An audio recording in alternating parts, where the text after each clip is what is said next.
गीता या अभिनव कार्यक्रमात स्वरूपयोग शिकागोतर्फे मी कृष्णदेव सतकर तुमचं सगळ्यांचं स्वागत करतो. या कार्यक्रमाची सुरुवात आपण सामूहिक प्रार्थनेने नेहमीच्या करू.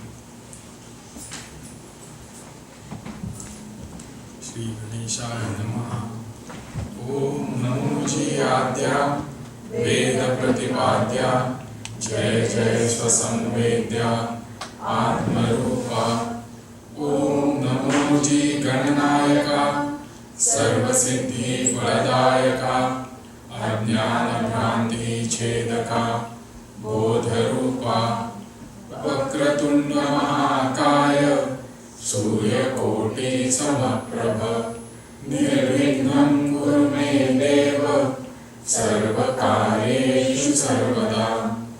या कुन्देन्दु तुषारहार धवला या शुभ्रवस्त्रामृता या वीणावदण्डमण्डितकरा या श्वेतपद्मासना या ब्रह्माच्युतशङ्कर प्रभृतिभिर्देवैः सदा वन्दिता.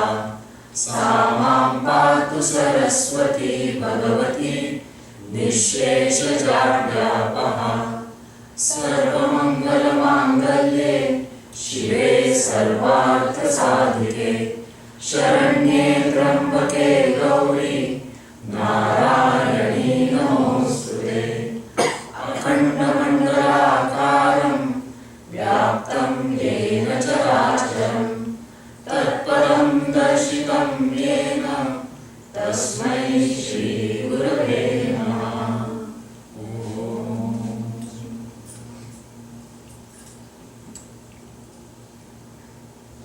21 मे 2016 साली डॉक्टर माधव नगरकर म्हणजेच आपले स्वामी माधवानंद यांनी शिकागो एरियामध्ये चिन्मय मिशन हॉल जिथे होता तिथे गीता हा कार्यक्रम त्या निमित्ताने प्रबोधन केलं होतं आणि ऑडियन्समधल्या बऱ्याचशा जणांना ते कदाचित आठवतही असेल. आणि त्यानंतर 29 एप्रिल 2021 साली स्वामींनी धिंगण ठेवला. त्यानंतर 8 वर्षानंतर आणि म्हणजे स्वामींच्या 3ऱ्या पुण्यतिथीनंतर आज हा कार्यक्रम शिकागो एरियामध्ये पुन्हा होत आहे.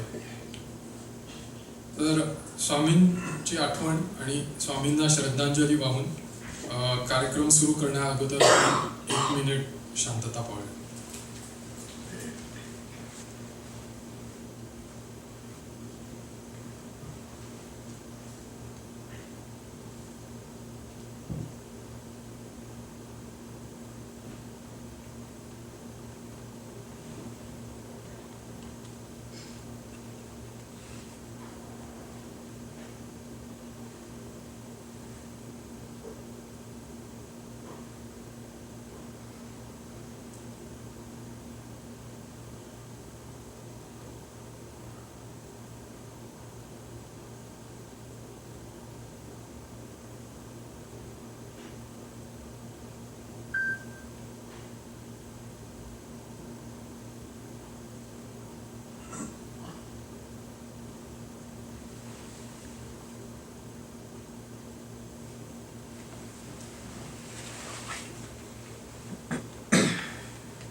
आजचा हा कार्यक्रम ओरिजिनली श्री आशुतोष आणि अलका रिसवडकर यांच्या निवासस्थानी ठरला होता. पण रिसवडकर काकांचं अचानक देहांत झाल्यामुळे आज आपण या ठिकाणी कार्यक्रम करत आहोत. Right up to the end Riswadkar काका was very involved in all of the Swaroopyog activities.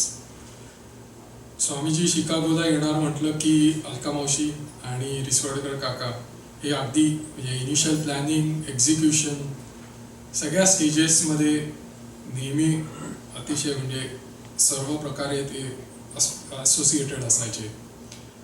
आणि अगदी स्वामींची नेक्स्ट फ्लाईट येईपर्यंतची सर्व तयारी ते बघायचे आणि त्याच्यात इन्वॉल्ड असायचे. Over the years both Ashutosh and Alka Riswadkar have played a very pivotal role in bringing the Swarupyog family together. आज संपदा जतकर आपल्याबरोबर रिसोडकर काकांच्या काही आठवणी शेअर करणार आहे.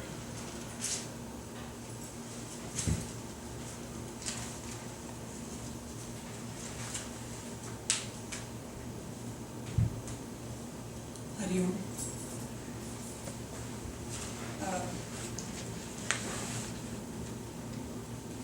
If I tear up, please excuse me.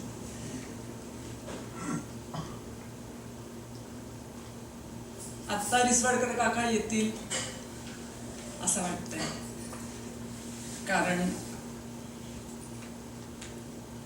त्यांची स्वामींवर खूप श्रद्धा होती. अलका मावशींची पण आहेच आहे. आणि ते इतक्या आस्थेने सगळ्या गोष्टी करायचे. स्वरूपयोगचा कार्यक्रम स्वामीजी येणार म्हटलं की त्यांचा उत्साह अगदी बघण्यासारखा असायचा. मला आठवत आहे ते आशुतोष काका म्हणजे कायम हसतमुख, शांत, मदत करायला तयार. कुठेही मी करतोय किंवा मला विचारा किंवा असं कुठेही त्यांचा लवलेश नसायचा. पण he is always willing to help with all the organisation. असंच मला त्यांची आठवण आहे कायम. आम्ही शिकागोला मूव्ह झालो तेव्हा आम्ही आय थिंक स्वरूपयोगच्या एका शिबिराला गेलो होतो आणि तिकडे माझी प्रथम रिसवडकर काकांची आणि अलका मावशींची ओळख झाली आणि बाकीच्या इथल्या लोकल काही लोकांची. आणि सो बेसिकली हा सहवास जेमतेम 8-9 वर्षांचा आहे माझ्यासाठी. पण असं कधी वाटलंच नाही की मी आत्ता ओळखते. माझे असे अनेक वर्षांचे पण नाही, अनेक पूर्वीच्या जन्मांचा ऋणानुबंध काहीतरी आहे असं कायम मला वाटायचं त्यांच्याशी भेटल्यावर. आणि मला तरी असं वाटतं आज आशुतोष काका असले असते तर he would have validated this for me की माझी आणि त्यांची एक विशेष मैत्री होती. ते खरं 70+ आणि मी जेव्हा आले तेव्हा नुकती मी 28-29 वर्षांची लग्न करून आलेली मुलगी. पण आमचं एक वेगळं रिलेशनशिप होतं दोघांचं. म्हणजे हास्य विनोद किंवा हळूच ते कार्यक्रमात काही कोणाचं असेल चालू आहे की लगेच ते असं आय कॉन्टॅक्टनी माझ्याकडे बघणार आणि मग ते मला कळणार की ते नक्की मला काय सांगणार आहेत. असं आमचं इक्वेशन होतं. आणि त्याचं संपूर्ण श्रेय आशुतोष काकांनाच आहे, कारण त्यांनी तो मोकळेपणा ठेवला होता. मी शिकागोला मास्टर्स करत असताना मला एक युनिव्हर्सिटीमध्ये प्रोजेक्ट होता की त्याच्यात काही काही क्रायटेरिया होते की इमिग्रंट्स आणि इंडियन ओरिजिन आणि असे काय काय क्रायटेरिया होते. तर सगळे चेकमार्क होत होते आशुतोष काकांचे. तर मी आणि त्यांचा इंटरव्ह्यू घ्यायचा आहे असं ते प्रोजेक्ट होतं. आणि मग then we had to further take it further. तर मी त्यांना फोन केला की काका असं असं आहे. अगं ये ना तू, लगेच ये, आपण मस्त डिनर वगैरे करू, नंतर मजा करू असं. म्हणजे he made it so easy for me. आणि because of that interview actually मला आशुतोष काकांची संपूर्ण स्टोरी माहिती आहे. Life story of how he grew up आणि मग ते कसे इकडे शिफ्ट झाले आणि मग त्यांचा प्रवास. ते मूळचे अहमदाबादचे, त्यामुळे त्यांच्या घरी सगळं गुजराती बोलणं किंवा हे खूप कॉमन होतं किंवा हिंदी जास्त होतं. तर मग त्यांनी मला तो प्रवास सांगितला की कसे ते गुजरातीमधनं हिंदी शिकायला लागले. मग हिंदी इथे स्वाध्यायाचा जो ग्रुप असतो तिथे सगळं हिंदी भाषेत चालतं. मग ते हिंदी त्याच्यात इन्व्हॉल्व्ह झाले. आणि मग अलका मावशींचं आणि स्वामी माधवानंदांचे गुरु, ज्यांना आम्ही मोठे स्वामी असं म्हणतो, स्वामी माधवनाथ, त्यांचं तिकडे कनेक्ट होतं. त्यामुळे आशुतोष काका पण इव्हेंच्युअली माधवनाथ स्वामी आणि मग आपले स्वामी असे ते यायला लागले. आणि मग ते मराठी कसं शिकले, मग ते मराठी वाचायला लिहायला शिकले. मग ते बेसिक छोटी छोटी पुस्तकं वाचायचे आणि इव्हेंच्युअली त्यांनी स्वामींचे सगळे ग्रंथ आजपर्यंत प्रकाशित झालेले सगळे वाचून काढले होते. फक्त वाचून काढले नव्हते तर त्यातले रेफरन्सेस ते असे सांगायचे. समजा आमच्या केंद्रामध्ये किंवा कुठल्या कार्यक्रमात कुठला एखादा विषयावर आम्ही चर्चा करत असू तर ते म्हणायचे नाही नाही ते या अध्यायातलं ना त्या श्लोकात ते आठवले महाराजांनी असं सांगितलेलं आहे असं वगैरे ते सांगायचंय. So we have very sweet memories of Ashutosh काका. I don't feel like saying I miss him, कारण मी त्यांना विसरलीच नाही आणि मी कधीच विसरू शकणार नाही आहे. And I am sure a lot of you present here will relate to this about Ashutosh काका. आणि त्यांची स्वामींवर खूप श्रद्धा होती. स्वामी माधवानंद पण कायम शिकागोला आले की त्यांच्याकडे जायचे, कार्यक्रम व्हायचा आणि त्यांना पण त्याचं खूप विशेष हे असायचं. स्वामी येणार म्हटले की त्यांचा आनंद अगदी त्यांच्या डोळ्यात तो आम्ही पाहिलेला आहे सगळ्यांनी. त्यामुळे आजच्या कार्यक्रमात काका नाहीयेत हे it's really very hard for most of us or maybe all of us here who has met him, but I know he is with all of us and now he is with our Swami. So yeah.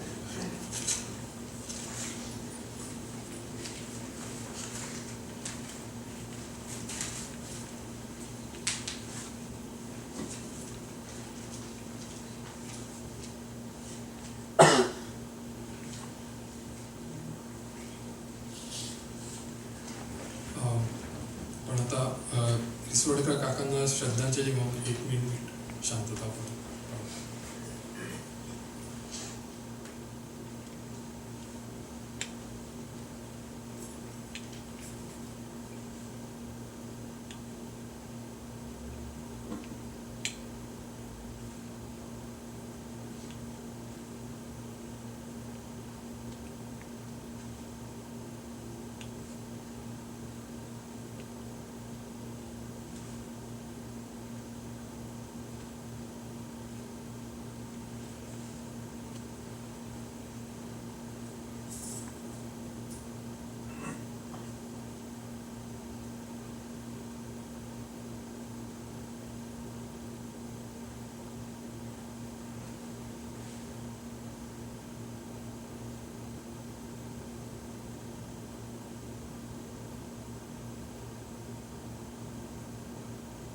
Hari.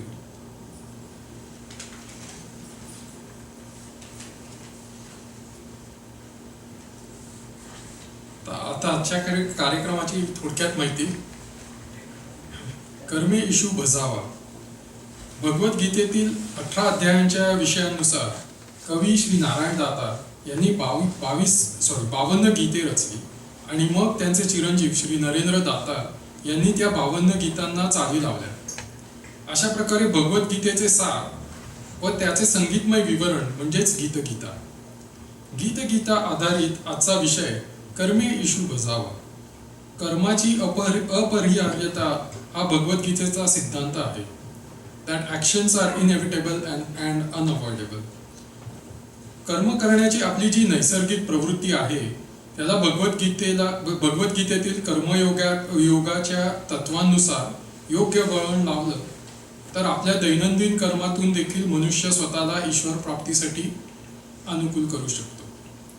So today, Dr. Atul Dikshit will speak on how to assimilate the principles of Karma Yoga as elaborated in the Gita and bring them into practice with the help of poems from Gita Gita. So allow me to introduce today's artists. First and foremost, accompanying on harmonium, Mr. Pranit Marathe.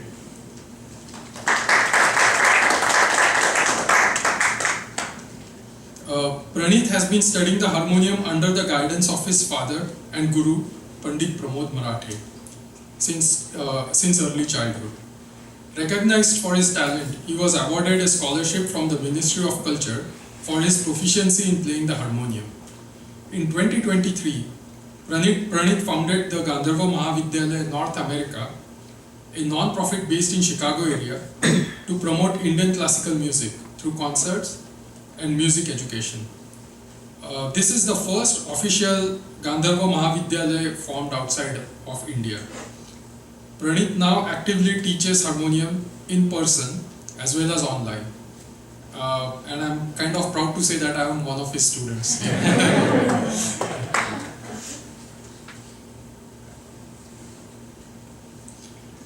Next, accompanying on tabla, Mr. Siddesh Kulkarni. Siddesh received training in tabla from Pandit Eknath Pimple in Mumbai. He later continued his training under Pandit Vijay Kirpekar and Abhijit Zaide in Pune. Currently, he is learning tabla under the guidance of Tejovrush Joshi, who is based in Mumbai. Siddesh occasionally performs in various social events across the Chicagoland area, and he has frequently played tabla alongside Pranit as well. He is an engineer by profession and works in technology for Discover Financial Services. Next, I would like to introduce our vocalists today, starting with Dr. Ashwin Rode. Dr. Ashwin Rode received training in Hindustani vocal music from Mrs. Chandrakanta Courtney, Dr. Tapan Bhattacharya, and the late Vidushi Lakshmi Shankar.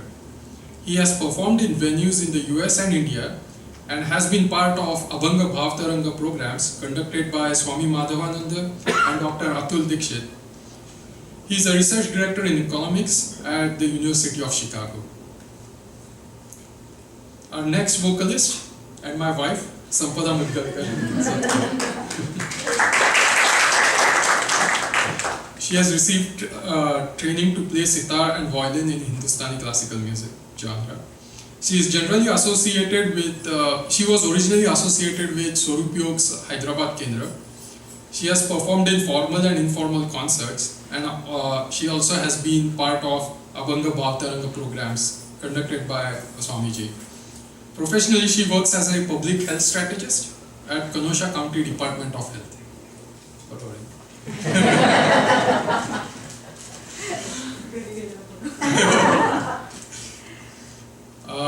Next, Radhika Kulkarni. Radhika Tai has also received training in Hindustani classical music. She has been associated with Swarup Yog since 2002 and has been a disciple of Swamiji since then. She has also performed at various Abhanga Bhavtaranga programs conducted by Swamiji, especially in the New Jersey area. So she has traveled all the way from New Jersey to Chicago for today's program. Professionally, she works as engineering director at Nike. And last but not the least, Marathit सांगतो. आज गीत गीता प्रबोधन करणार आहेत doctor Atul Dikshit. आदिनाथांपासून Dnyaneshwar महाराजांपर्यंत आणि हो तेच सांग तर स्वामींसारखंच अतुल. आदिनाथांपासून ज्ञानेश्वर महाराजांपर्यंत आणि त्यांच्यापासून स्वामी स्वरूपानंद, स्वामी माधवनाथ आणि पुढे आपले स्वामी माधवानंद यांच्यापर्यंत चालत आलेल्या योग परंपरेचे ते एक उत्तराधिकारी आहेत. Professionally, Atul Dada is a mathematician and he is an alumni of UIUC, University of Illinois Urbana-Champaign. He is currently working at IIT Gandhinagar. So, without any delay, Atul Dada.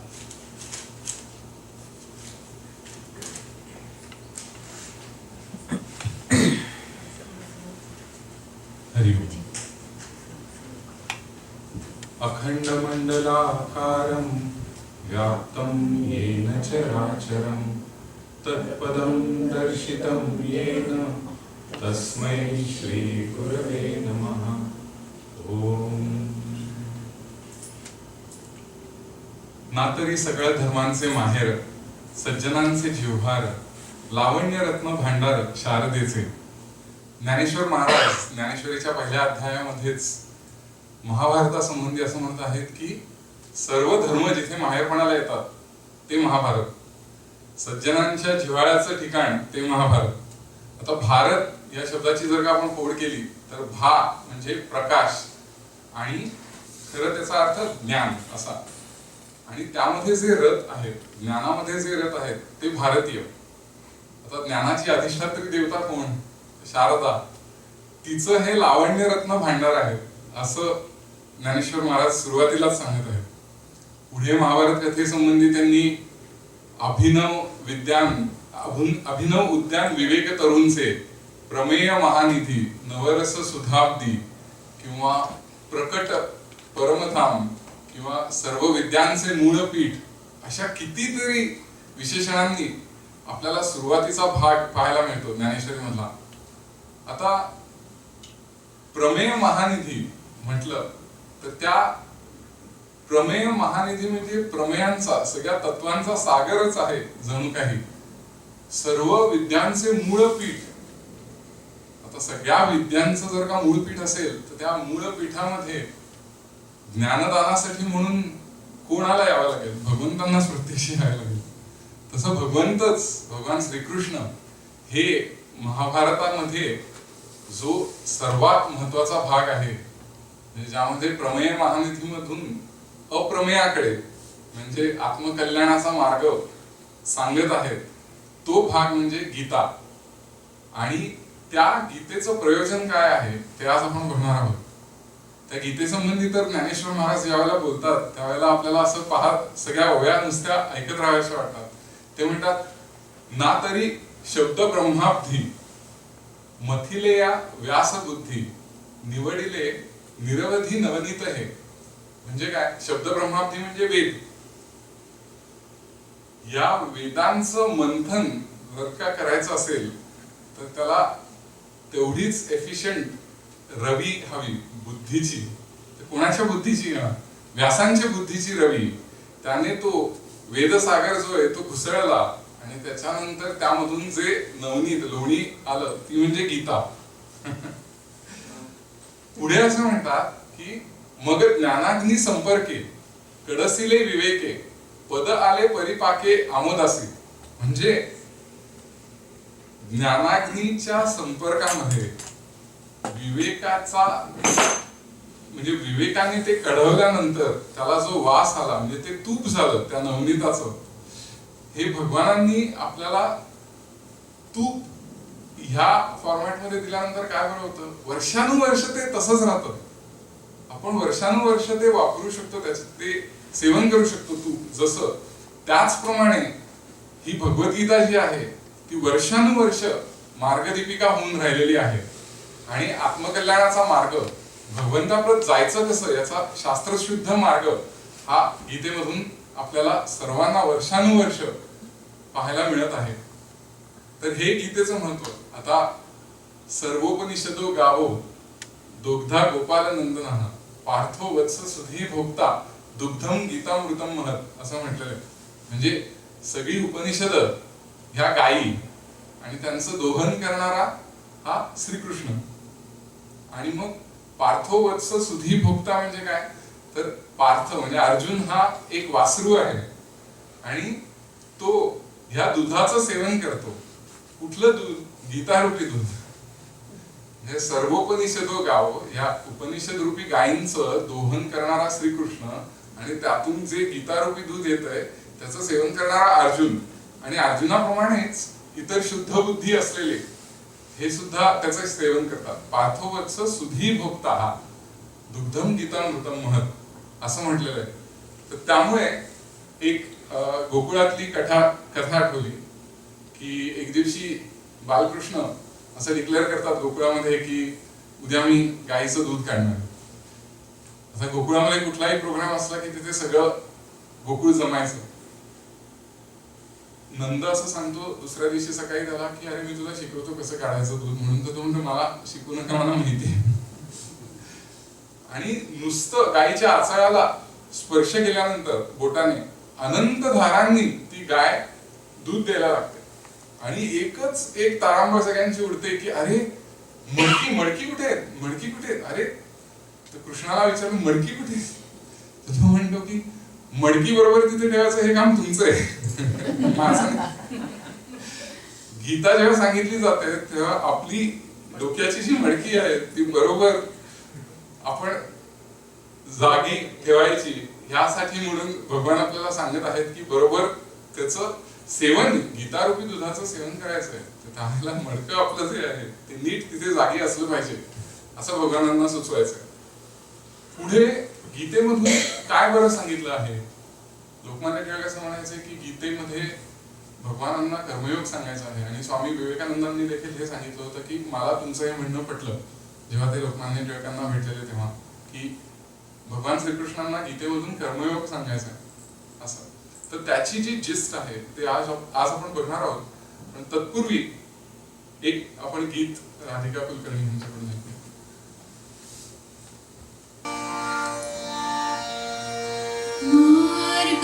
Deepika होऊन राही जी साऱ्या जगता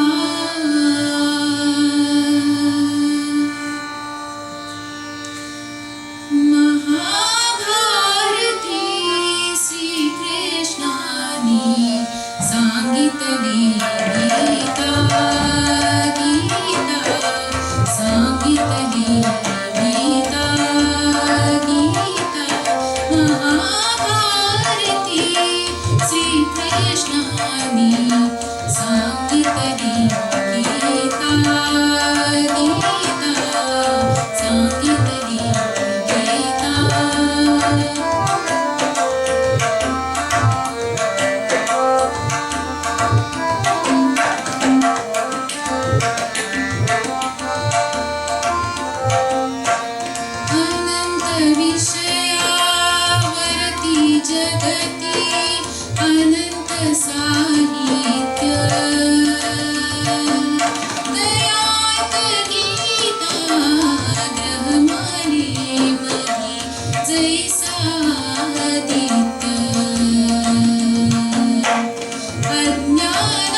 श्रीकृष्णाने सांगितली गीता भारती सांगितली गीता गीता सांगितली गीता गीता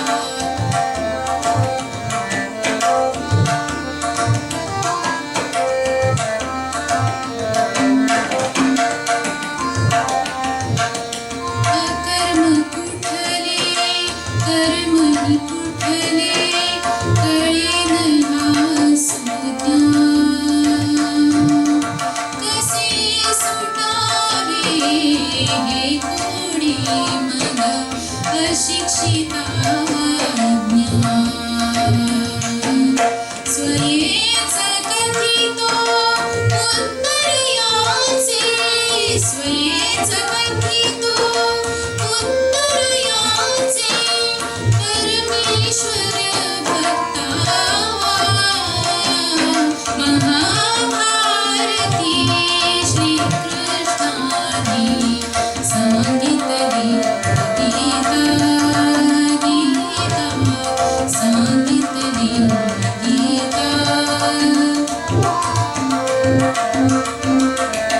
स्वयेच कथितो उत्तर याचे परमेश्वर भक्ता महाभारती श्रीकृष्णाने सांगितली गीता गीता सांगितली गीता युद्धारंभे विषद झाला वीर अर्जुनास त्याच निमित्ते हरिबोधित तो साऱ्या जगतास अनासक्त राहून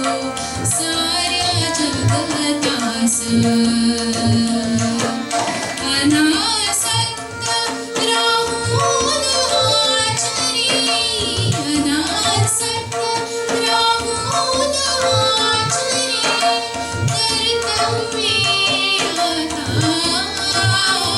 आचरी कर्तव्ये आता महाभारती श्रीकृष्णाने सांगितली गीता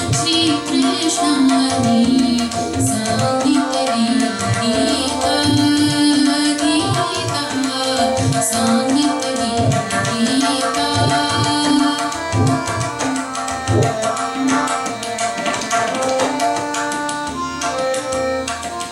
मोक्षाचे हे साधन सोपे दैवे सापडले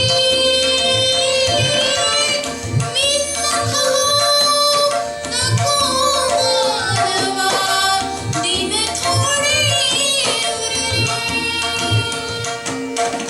एक रूपता परमात्म्याशी एक रूपता परमात्म्याशी जीवा सार्थकता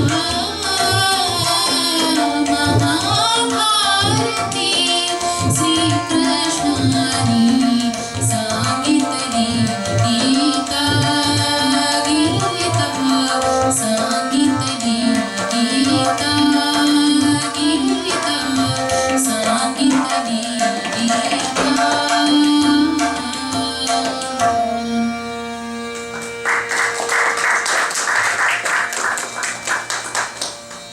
अकर्म कुठले कर्मही कुठले कळेना हे सुज्ञा कसे सुटावे हे कोडे मग अशिक्षिता आज्ञा स्वयेच कथितो उत्तर याचे परमेश्वर भक्ता महाभारती श्रीकृष्णाने सांगितली गीता.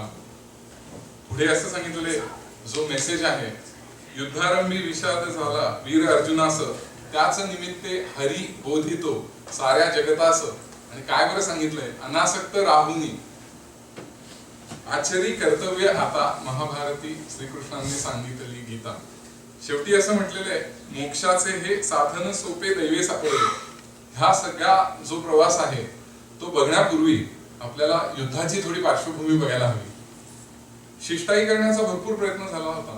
श्रीकृष्ण स्वतः गेले होते शिष्टाई करायला. त्यावेळेला सुईच्या टोकावरती मावेल इतकी जमीन सुद्धा देणार नाही असा उन्मत्तपणे दुर्योधन म्हणाला होता. त्यामुळे युद्ध तर अटळ होतं. धृतराष्ट्राने संजयाच्या करवी पांडवांना असं सांगण्याचा प्रयत्न केला, असं सांगितलं देखील की तुम्ही एवढे धर्म जाणणारे आणि तुम्ही एवढं मोठं पाप करायला कसं बरं प्रवृत्त झाला. म्हणजे ह्यांनी इथे सगळी जमीन हडप करायची आणि ह्यांनी नुसतं सहन करत राहायचं. पण हा जो धृतराष्ट्राचा संजय बाण होता तो अर्जुनाच्या बरोबर वर्मी लागला. आणि पुढे जे अर्जुन श्रीकृष्णाला सांगतो युद्ध निवृत्त होण्यापूर्वी, ते सगळं संजयाने त्याला जे सांगितलं होतं की अरे युद्ध करण्यापेक्षा तुम्ही भिक्षांना मागून राहा, असं सगळं जे अर्जुन तसंच्या तसं बोलतो पुढे, तो आपण प्रवास बघणार आहोत. पण आपल्याला तो माहिती पण आहे की सेनेच्या मध्ये येऊन रथ उभा कर असं अर्जुन सांगतो. त्याच्यानंतर त्याची दृष्टी समोर असलेला भीष्म, द्रोणाचार्य, कृपाचार्य सगळ्यांच्या पुढे, म्हणजे ते पुढे असलेले बघितल्यानंतर तो शिथिल गात्र होऊन युद्धनिवृत्त होतो आणि लढणार नाही असं श्रीकृष्णाला वेळोवेळी सांगत असतो. कितीतरी श्लोकांमधून त्यांनी हे सांगितलेलं आहे. अर्जुनाचा जर का आपण हा मोह बघितला तर तो उदात्त पातळीवरचा आहे, सामान्य पातळीवरचा मोह नाही. मोह आपण कशाला म्हणतो ते देखील आपण पुढे बघणार आहोत की स्वधर्म कर्म माझ्यासमोर जे येऊन उभं ठाकलेलं आहे ते आचरण्याच्या ऐवजी विसंगत वर्तन करणं, ह्याला मोह असं म्हटलेलं आहे. पण तो उदात्त पातळीवरचा मोह यासाठी होता कारण हे जे भीष्म, द्रोणाचार्य, कृपाचार्य अर्जुनाचे अतिशय आवडते गुरुजन होते.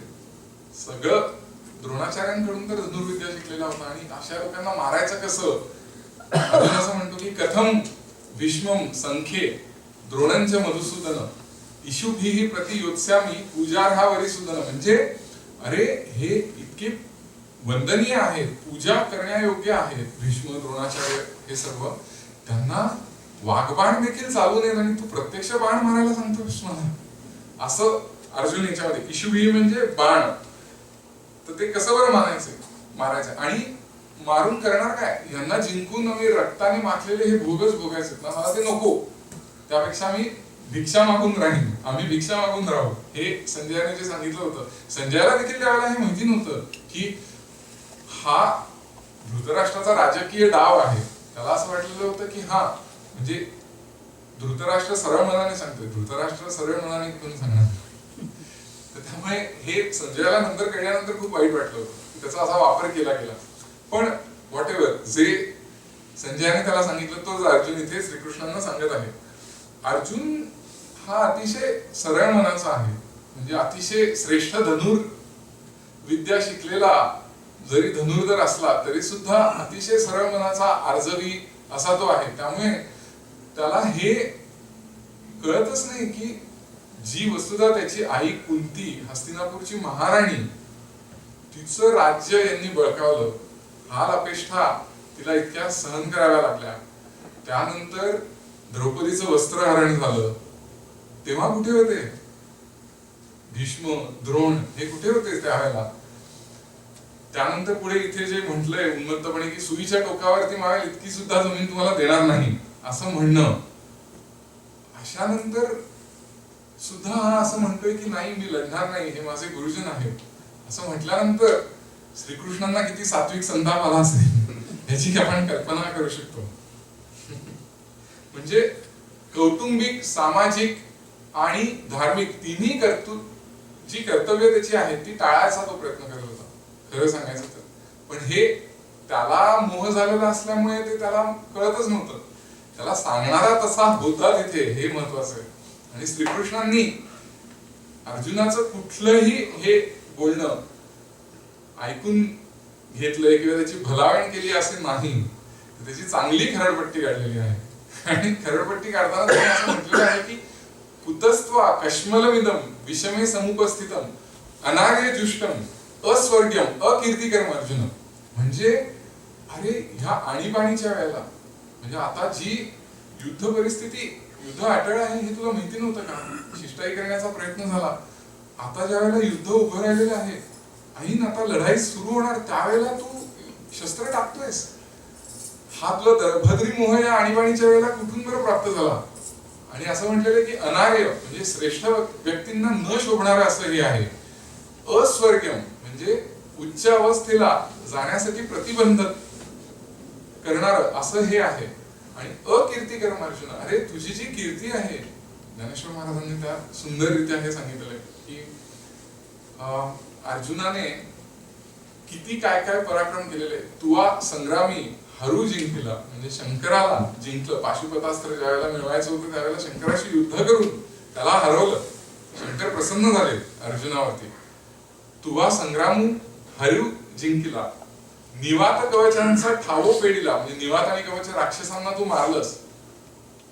पवाडा तुवा केला गंधर्वासी, चित्ररथ गंधर्व ज्या वेळेला ह्या कौरवांच्या राजस्त्रिय आणि राजा ऐश्वर्य सगळं लुटून म्हणजे काय चूक कौरवांचीच होती. कर्णाच्या सांगण्यावरून पांडव ज्या वेळेला अज्ञातवासामध्ये होते त्यावेळेला त्यांना हरवण्यासाठी म्हणून आपलं ऐश्वर्य राजस्त्रिया यांना घेऊन पूर्ण एक तिकडे जायचं आणि त्यांना खाली मान घालायला लावायची, असं त्याचा डाव होता. पण झालं असं की मध्ये तो चित्ररथ गंधर्व आला, त्याने कुठल्या कारणाने तिथे युद्ध झालं आणि आता सगळ्यांना मुसक्या मारून सगळ्यांना पळवून लावलं. त्यावेळेला युधिष्ठिराने असं सांगितलं की तिसरा कोणी जर का आला आपल्या दोघांमध्ये तर 100 आणि 5 असे म्हणून पण 105 एकत्र लढलं पाहिजे असं म्हणून त्यावेळेला ह्या अर्जुनाने त्या चित्ररथ गंधर्वाला हरवलं. आणि मग त्याच्यानंतर त्या सगळ्या राजस्त्रिया ज्या आहेत, ऐश्वर्य जे सगळं आहे ते परत त्यांना कौरवांना दिलं. असा हा अर्जुन. आणि हे तू विसरलास का? ज्ञानेश्वर महाराज असं म्हणतात की सांडी हे मूर्खपण, उठी घे धनुष्य बाण, संग्रामी हे कवण कारुण्य तुझे. म्हणजे आपण माऊली असल्यामुळे मूर्खपण हा शब्द त्यांनी वापरलेला आहे. पण श्रीकृष्ण मात्र तसे नाही. इतका सात्विक संताप की आता युद्ध सुरू होणार, आता लढायचे आणि हा शस्त्र गाळून बसलेला आहे स्वजनांना कसं मारायचं बघून. आणि त्याला काय म्हणतात ते क्लैब्यम मास्मगमः पार्थ नैतत्वयुपपद्यते क्षुद्रम हृदय दौर्बल्यम त्यक्तोत्तिष्ठ परंतप. परंतप म्हणजे शत्रूला ताप देणारा असा तू. अरे तू नामर्दपणा काय करतोयस? हे तुला शोभत नाही. उठ आणि लढ असं तो सांगतोय. त्यक्त्वा उत्तिष्ठ परंतप. अर्जुनाला सांगतोय उठ आणि लढ. हा जोरकस जो भगवानांनी अर्जुनाच्या वीरवृत्तीलाच आवाहन केलेलं आहे. कारण त्याला तिथे शस्त्र गाळून अश्रू ढाळणारा असा हा अर्जुन वीर योद्धा, त्याला बघवलं नसेल हे काय चाललंय, म्हणून त्याला आता कसं बरं युद्धासाठी प्रेरित करायचं. त्यासाठी म्हणून हे क्लैब्यम मास्मगमः पार्थ हा अतिशय परिणामकारक असा, म्हणजे स्वामी विवेकानंदांचा गीतेमधला सर्वात आवडता हा श्लोक होता. कारण ब्रिटिश जुलमी सत्तेविरुद्ध त्यावेळेला हा श्लोक त्यांना सर्वात महत्वाचा असं वाटला की ह्याच्यामुळे चैतन्य आपल्या लोकांमध्ये भरून मग युद्धासाठी ब्रिटिश सत्तेविरुद्ध लोक लढाईसाठी म्हणून प्रवृत्त होतील, म्हणून त्यांनी हा सांगितलं. त्यामुळे अतिशय परिणामकारक आहे हा. पण आपल्याला आश्चर्य वाटेल की हे सगळे श्लोक म्हणजे कुतस्वा कश्मलमिदम, अरे तुझं काय हा दळभद्री मोह किंवा क्लैब्यम मास्मगमः पार्थ, हे सगळं सांगून झाल्यानंतर पण अर्जुन म्हणते की मी नाही लढणार. म्हणजे आपल्याला असं वाटेल की हे सगळं सांगून झालं, अर्जुनाने युद्धनिवृत्तीचा निर्णय घेतला आणि त्याच्यानंतर की काय भगवान त्याची घरपट्टी काढतात. घरपट्टी आधीच काढलेली आहे, त्यानंतर पण तो म्हणतो मी नाही लढणार. म्हणजे हा मोह असं म्हटलेलं आहे की स्वजनांच्या बद्दलचा हा मोह त्याने किती अंध झाला असेल अर्जुन, याची आपण कल्पना करू शकतो. आता तो भाग आपण पुढे कसा बरं श्रीकृष्ण हाताळतात तो बघणार आहोत, पण त्यापूर्वी एक आपण गाणं ऐकूया.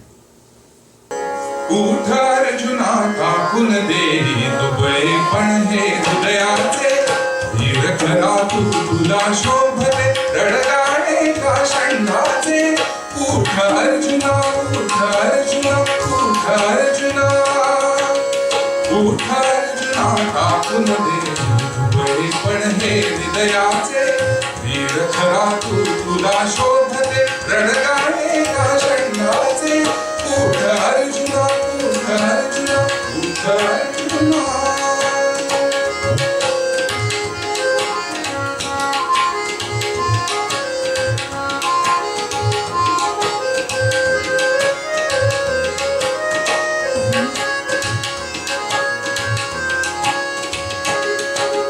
अवदसाच ही कुठून आठवे भरत्या वेळी रे तुझला आत्मघात अपकी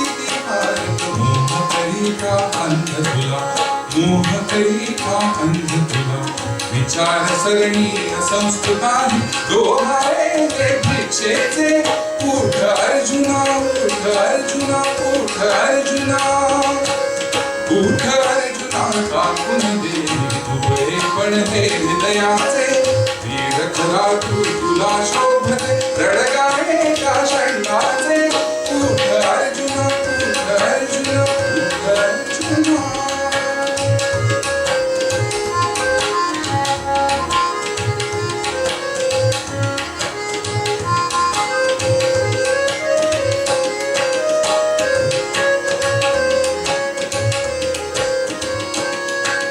बाल्या मागून येईल गो तया मागुती येईल जरा जरे मागुती येईल मृत्यू देह प्राप्ती पुन्हा नका चक्र नियतीचे अक्षय चाले काय प्रयोजन दुःखाचे उठ अर्जुना उठ अर्जुना उठ अर्जुना उठ अर्जुना टाकून दे तुकडे पण हे हृदयाचे वीर खरा तुला शोभते रडगाणे का षंडाचे उठ अर्जुना उठ अर्जुना उठ अर्जुना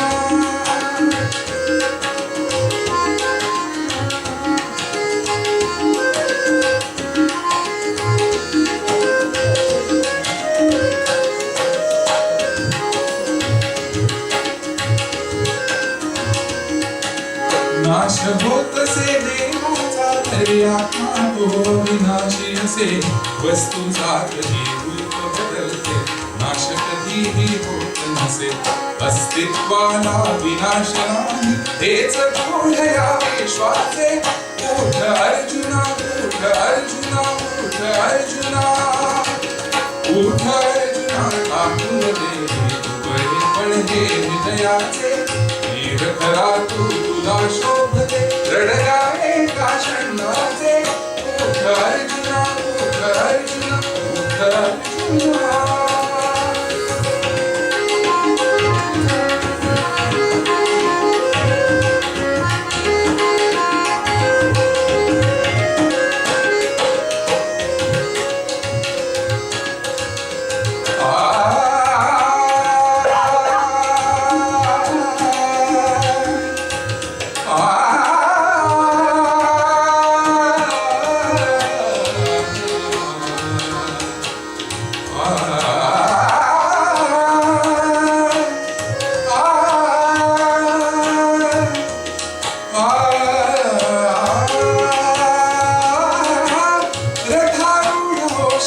हृदय कापत शत्रूचे कणतार कर गांडीवाचा पूजन हे रणचंडीचे अपमानाचे उसने फेडून अश्रू पुसरे कृष्णेचे उठ अर्जुना उठ अर्जुना उठ अर्जुना उठ अर्जुना टाकून दे तुकडे पण हे हृदयाचे वीर खरा तुला शोभते रडगाणे का षंडाचे उठ अर्जुना उठ अर्जुना उठ अर्जुना उठ अर्जुना उठ अर्जुना उठ अर्जुना उठ अर्जुना उठ अर्जुना उठ अर्जुना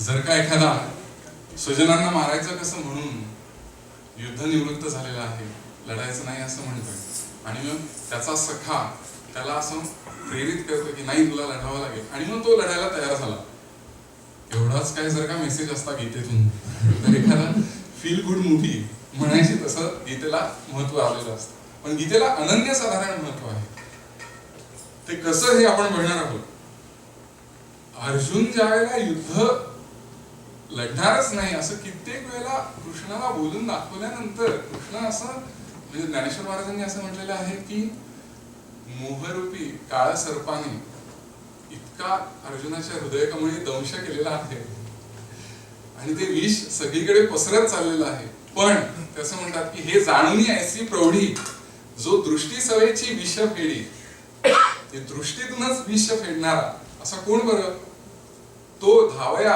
श्रीहरी गारुडी पातला की गारुडी म्हणजे जरी सापाने दंश केलेला असेल तरी इथे श्रीकृष्ण स्वतः गारुडी म्हणून इथे धावत येत आहेत अर्जुनाच्या मदतीसाठी. आणि ते असे आहेत की केवळ दृष्टीने विष जे आहे ते काढून टाकतील अर्जुनाच्या मनातले. आणि त्याला संजय सुद्धा असं म्हणतो जेव्हा तो सांगत असतो सगळं धृतराष्ट्राला की धृतराष्ट्रा तू एवढं आनंदी होऊ नकोस. ज्यावेळेला त्याला असं कळतं की हा आता काय हे रडणार नाही म्हणून अर्जुन नाही रडणार म्हणजे मग आता गेलं. तर तो असं म्हणतो की श्रीकृष्ण त्याच्या बरोबर आहेत त्यामुळे तू फार आनंदित होऊ नकोस असं त्याला सांगतात. आता कसं आहे की अर्जुनाचं असं आहे की मी युद्ध निवृत्त होईन वगैरे असं तो जे बोलतोय. पण युद्ध निवृत्त झाल्यानंतर सर्वप्रथम तो जिवंत तरी राहील का? हे कौरव काय त्यांना जाऊ देतील का? अर्जुन म्हणतो यांना मारायचं कसं? मारायचं कसं? मरण हा ज्या वेळेला शब्द येतो त्यावेळेला श्रीकृष्ण बेसिक्स पासून सुरुवात करतात. मरण, जन्म काय, मृत्यू काय, शाश्वत काय, अशाश्वत काय, काय जातं, काय राहतं हे सांगणं हे मुख्य गीतेचं प्रयोजन आहे. हे सांगण्यासाठी म्हणून गीता आहे. म्हणजे स्वामीजींनी असं म्हटलेलं आहे की गीता हा केवळ धर्मपर ग्रंथ नाही तर अध्यात्मपर ग्रंथ आहे. त्यामुळे त्यामधून हे भगवंतांना शिकवायचंय. हे करण्यासाठी म्हणून दैनंदिन जीवनातली कर्म कशी बरं आपण आचरावी, उपासना कर्म कशी आचरावी, कोणत्या भूमिकेतून ती आचरावी, भूमिका आपली कुठली असली पाहिजे. कारण कर्म कशी करायची आपल्याला माहिती आहे सगळ्यांना, आपण करतोय, पण त्यामागची भूमिका कशी असली पाहिजे. काय केलं की कर्मबंध नाही निर्माण होणार. कर्मबंध ज्ञानासाठी कसं मारक आहे. मुख्य उद्देश ही आहे की ईश्वर प्राप्ती, स्वतःच्याच आतमधलं जे आत्मस्वरूप आहे, ईश्वर तत्व म्हणजे आत्मस्वरूप, ते कसं जाणायचं यासाठी गीता आहे. आणि ते भगवानांना सांगायचं आहे. पण त्यासाठी म्हणून हा जो कथेचा भाग आहे तो सुरुवातीला घेतलाय. कथेच्या भागाचं निमित्त करून भगवान आपल्याला हा गीतेचा संदेश सांगणार आहे. पण तो तोपर्यंत ते सांगत नाही जोपर्यंत अर्जुन त्यांचं शिष्यत्व नाही ग्रहण करत. म्हणजे अर्जुन असं म्हणतो कार्पण्य दोषोपहत स्वभावा पृच्छामि त्वां धर्म सम्मूढ चेता यच्छ्रेयस्या निश्चितं ब्रूहि तन्मे शिष्यस्तेहं शाधिमां त्वां प्रपन्नम्. म्हणजे अरे त्यालाही कळत आपलं काहीतरी चुकतंय, त्यामुळे तीव्र करुणा आलेला असा मी, आणि त्यातून मोहमालिन्य मला प्राप्त झालंय, आणि त्यातून कर्तव्यापासून मी च्युत झालेलो आहे हे त्याला माहितीये. आता मला तू निश्चित श्रेयस्कर काय आहे ते सांग, मी तुझं शिष्यत्व ग्रहण केलंय असं ज्यावेळेला तो म्हणतो त्यानंतर भगवानांनी गीता सांगायला चालू केली. म्हणजे मुख्य जो गीतेचा तोपर्यंत भगवानुवाच असे आलेले आहेत काही श्लोक, पण मुख्य जो आहे म्हणजे गीतेचा संदेश सांगण्यासाठी त्यांनी ज्या वेळेला शिष्यत्व ग्रहण केलं त्यानंतरच भगवान सांगायला सुरुवात करतात. तो असं म्हणतो ज्ञानेश्वर महाराजांच्या शब्दात की तरी उचित काय आम्हा जे व्यभिचरेना धर्मा ते झडकरी पुरुषोत्तमा सांगा. आता झडकरी इथे पण अर्जुनाने असं सांगितलं की म्हणजे तू असं सांगून टाक की मी जे करतो तेच बरोबर आहे. माझा जो निर्णय आहे त्याला तू स्टॅम्प मार की हा हे बरोबर आहे असं त्याला वस्तुतः तर सांगायचं आहे. पण अर्जुन तसा सरळ मनाचा असल्यामुळे शिष्यत्व ग्रहण केल्यानंतर तो भगवानांना सगळं सांगितलं आणि आता निश्चित श्रेयस्कर काय ते तू सांग ह्या भूमिकेपर्यंत आलेला आहे.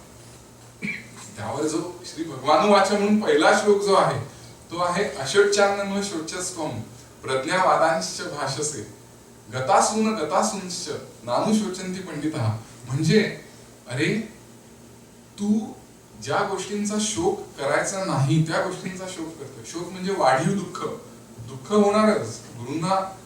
गुरूंसमोर शस्त्र चालवणं, जिथे वाघबाणांनी सुद्धा गुरूंसमोर युद्ध करू नये असं म्हटलेलं आहे तिथे प्रत्यक्ष शस्त्र चालवणं, दुःख होणार आहे. पण वाढीव दुःख शोक तू करतोयस आणि तुला अजून माहिती नाही. म्हणजे पुढे ज्या वेळेला आपल्याला सांगतील त्यावेळेला किती सुंदररित्या सूक्ष्मरित्या भगवान आपल्याला समजावून सांगतात की काय गीतेमध्ये सांगितलेलं आहे. आणि जे अर्जुनाला वाटतं ना की आपण युद्ध केल्यामुळे पाप लागेल तर ते युद्ध न केल्यामुळे पाप लागेल इथपर्यंत भगवान कसं त्याला समजावून सांगतात हा भाग येणार आहे. पण ते सुरुवातीला म्हणतात की तू शोक करू नकोस आणि तू प्रज्ञावादांश भाषसे म्हणजे तू पंडितांसारखी भाषा बोलतोयस असं सांगितलंय त्याला.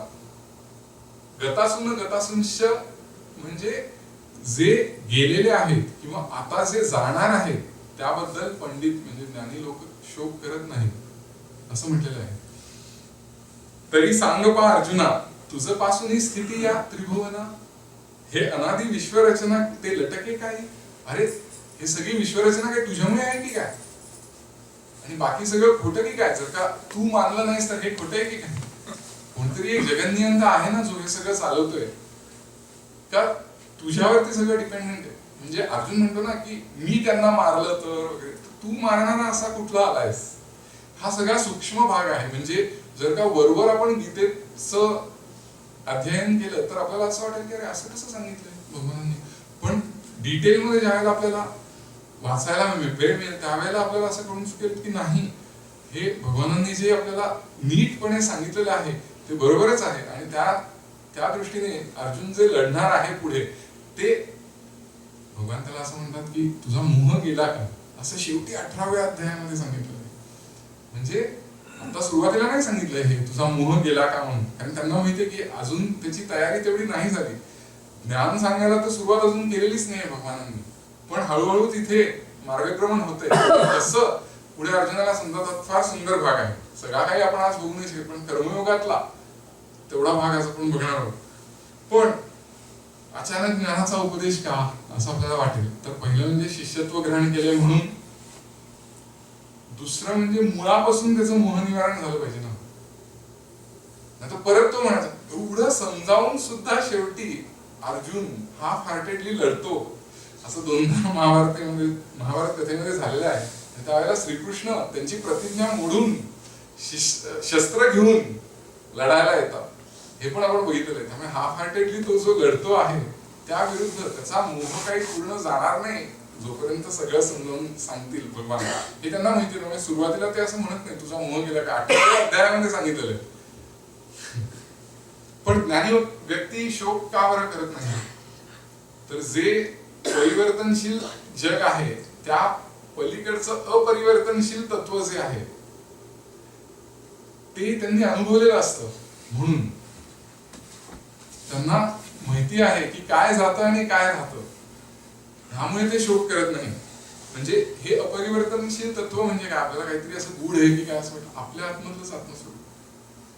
आणि ते कसं बरं आहे तर ते सर्वव्यापी आहे.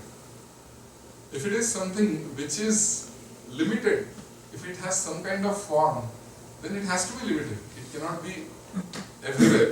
Its expanse cannot be everywhere. So सर्वव्यापी आपण ज्या वेळेला म्हणतो त्यावेळेला निराकारच असलं पाहिजे ते. त्याच्यानंतर अविनाशी, something that cannot be destroyed at all. आणि तिसरं असं सांगितलेलं की अप्रमेय, म्हणजे it cannot be sensed bye means of sensory perceptions. त्या पलीकडचं ते आहे तत्व. ते कसं जाणायचं हे भगवान आपल्याला सांगणार आहे. त्यामुळे ते असं म्हणतात की शरीर जातील पण आत्मा तर अविनाशी आहे. मग शोक करू नकोस, दुःख होईल पण शोक करू नकोस. मात्रा स्पर्शास्तु कौंतेय शीतोष्ण सुख दुःख दहा आगमा पायनो नित्य तान स्थितिक्षस्व भारत. म्हणजे इंद्रियांचं सृष्टीशी ज्या वेळेला संबंध येतो त्यावेळेला हे सगळे जे सुख दुःख हे जे निर्माण होतात त्यामधून तू तुझं चित्त जे किंवा चित्ताचं स्थैर्य जे आहे ते फार विचलित होऊन जाऊ नकोस. स्थिर राहा आणि सहन कर, असं तान स्थितिक्षस्व भारत असं भगवान सांगत आहे. सहन करून जर का तुझी चित्ताची स्थिरता वाढली आणि तसं स्थैर्य वाढतच गेलं तर मग तू अमृत तत्वासाठी पात्र होशील असं भगवानांनी सांगितलेलं आहे. अमृत तत्व म्हणजे काय, आत्मतत्व. आपल्या आतमधलं जे मी आहे हे स्फुरण आहे. I M.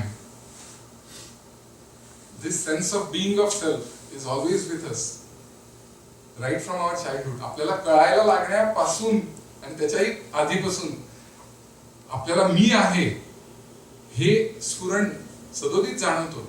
म्हणजे वय आपलं कितीही असो, आपण कितीही मोठे झालो तरी सुद्धा मी आहे ही भावना प्रत्येकाची सारखीच असते.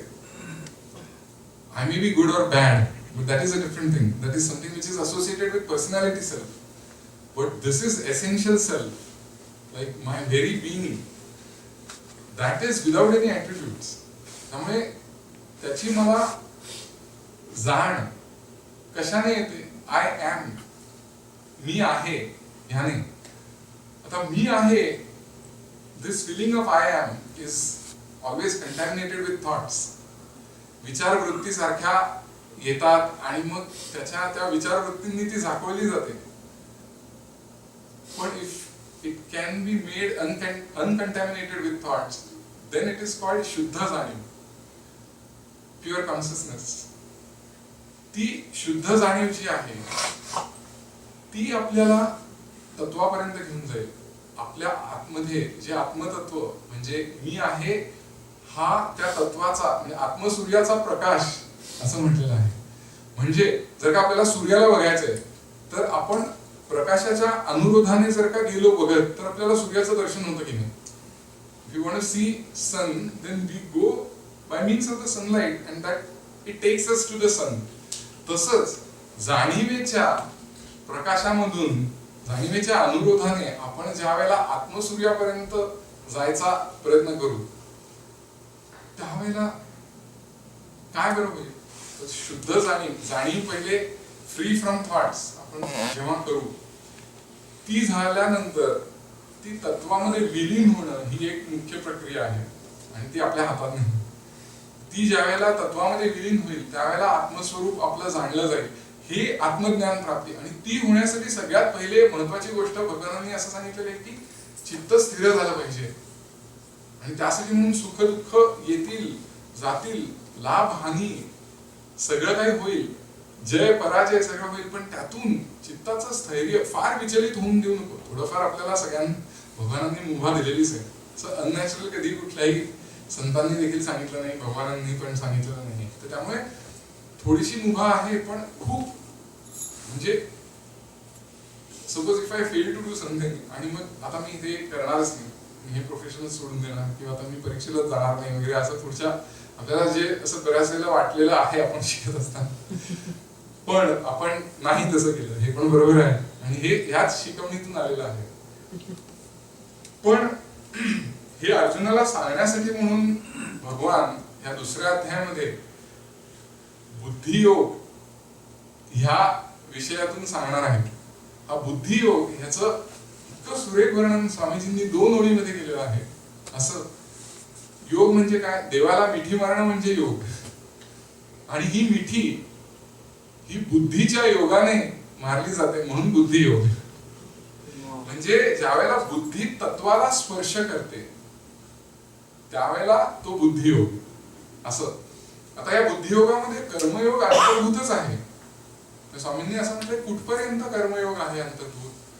तर आपली दैनंदिन कर्मे, आवर ड्युटीज, उपासना कर्म, त्यानंतर ईश्वर प्राप्तीसाठी म्हणून आपण जे प्रयत्न करतोय अगदी जाणीव तत्वामध्ये विलीन होण्याच्या अलीकडे सगळ्या प्रयत्नांचा जोपर्यंत भाग आहे तोपर्यंत हे कर्मयोगामध्येच येतं असं त्यांनी सांगितलं. आणि मग पुढे समाधी अवस्था वगैरे जे तो पुढला भाग आहे जो प्रयत्नांमध्ये नाहीये, पण एव्हरीथिंग इज अंडर कर्मयोग. म्हणजे कर्मयोगाला किती महत्व आहे हे आपल्याला त्याने कळतं. तर बुद्धियोग जो भगवान सांगत आहे त्याचा अर्जुन काय करतो की भगवानांनी असं सांगितलेलं एका श्लोकामध्ये की बुद्धियोग हा नुसतं कर्म करण्यापेक्षा अतिशय श्रेष्ठ आहे. म्हणजे त्याच्या उलट की कर्म हे बुद्धियोगापेक्षा निकृष्ट आहे असा अर्जुन समजतो. पण बुद्धियोग आणि कर्म, इथे कर्म करणं निकृष्ट आणि आता सांगितलं की आपण सगळ्या ड्युटीज करायला पाहिजेत आपलं, म्हणजे मग परस्पर विरोधी वाटतं. पण कर्म हे कुठल्या भावनेने करतोस तू? जर का उपभोगाच्या माध्यमातून की उपभोग घेण्यासाठी म्हणून कर्म करतोयस अशा भूमिकेतून करत असशील तर त्यापेक्षा हा बुद्धियोग आणि ज्याच्यामध्ये कर्मयोग अंतर्भूत आहे त्या कर्मयोगाच्या प्रिन्सिपल्स द्वारे तू करणं हे त्यापेक्षा श्रेष्ठ आहे असं त्यांना सांगायचं. पण तो काय करतो अर्जुन की बुद्धी म्हणजे ज्ञान, बुद्धियोग म्हणजे ज्ञान आणि मग ज्ञान हे कर्मापेक्षा श्रेष्ठ आहे असं काहीतरी तो इक्वेट करतो. ज्ञान जर का कर्मापेक्षा श्रेष्ठ आहे असं भगवंतच जर का सांगतो आणि ईश्वर प्राप्ती हीच हायएस्ट अचीवमेंट आहे, मग मला कशाला ह्या लोकांना मारायला म्हणून तू प्रवृत्त करतोयस? तत्किं कर्मणी घोरे माम नियोजयसी केशव. माझं काय यासाठी नियोजन करतोय सगळ्यांना मारण्यासाठी म्हणून? जर का मी युद्ध जर का केलं नाही तर मग पाप सुद्धा लागणार नाही आणि मग मी ज्ञान प्राप्तीसाठी म्हणून उपासना करेन. असं वाटतं की विन विन सिच्युएशन आहे, पण इट्स कम्प्लिटली अ लॉस.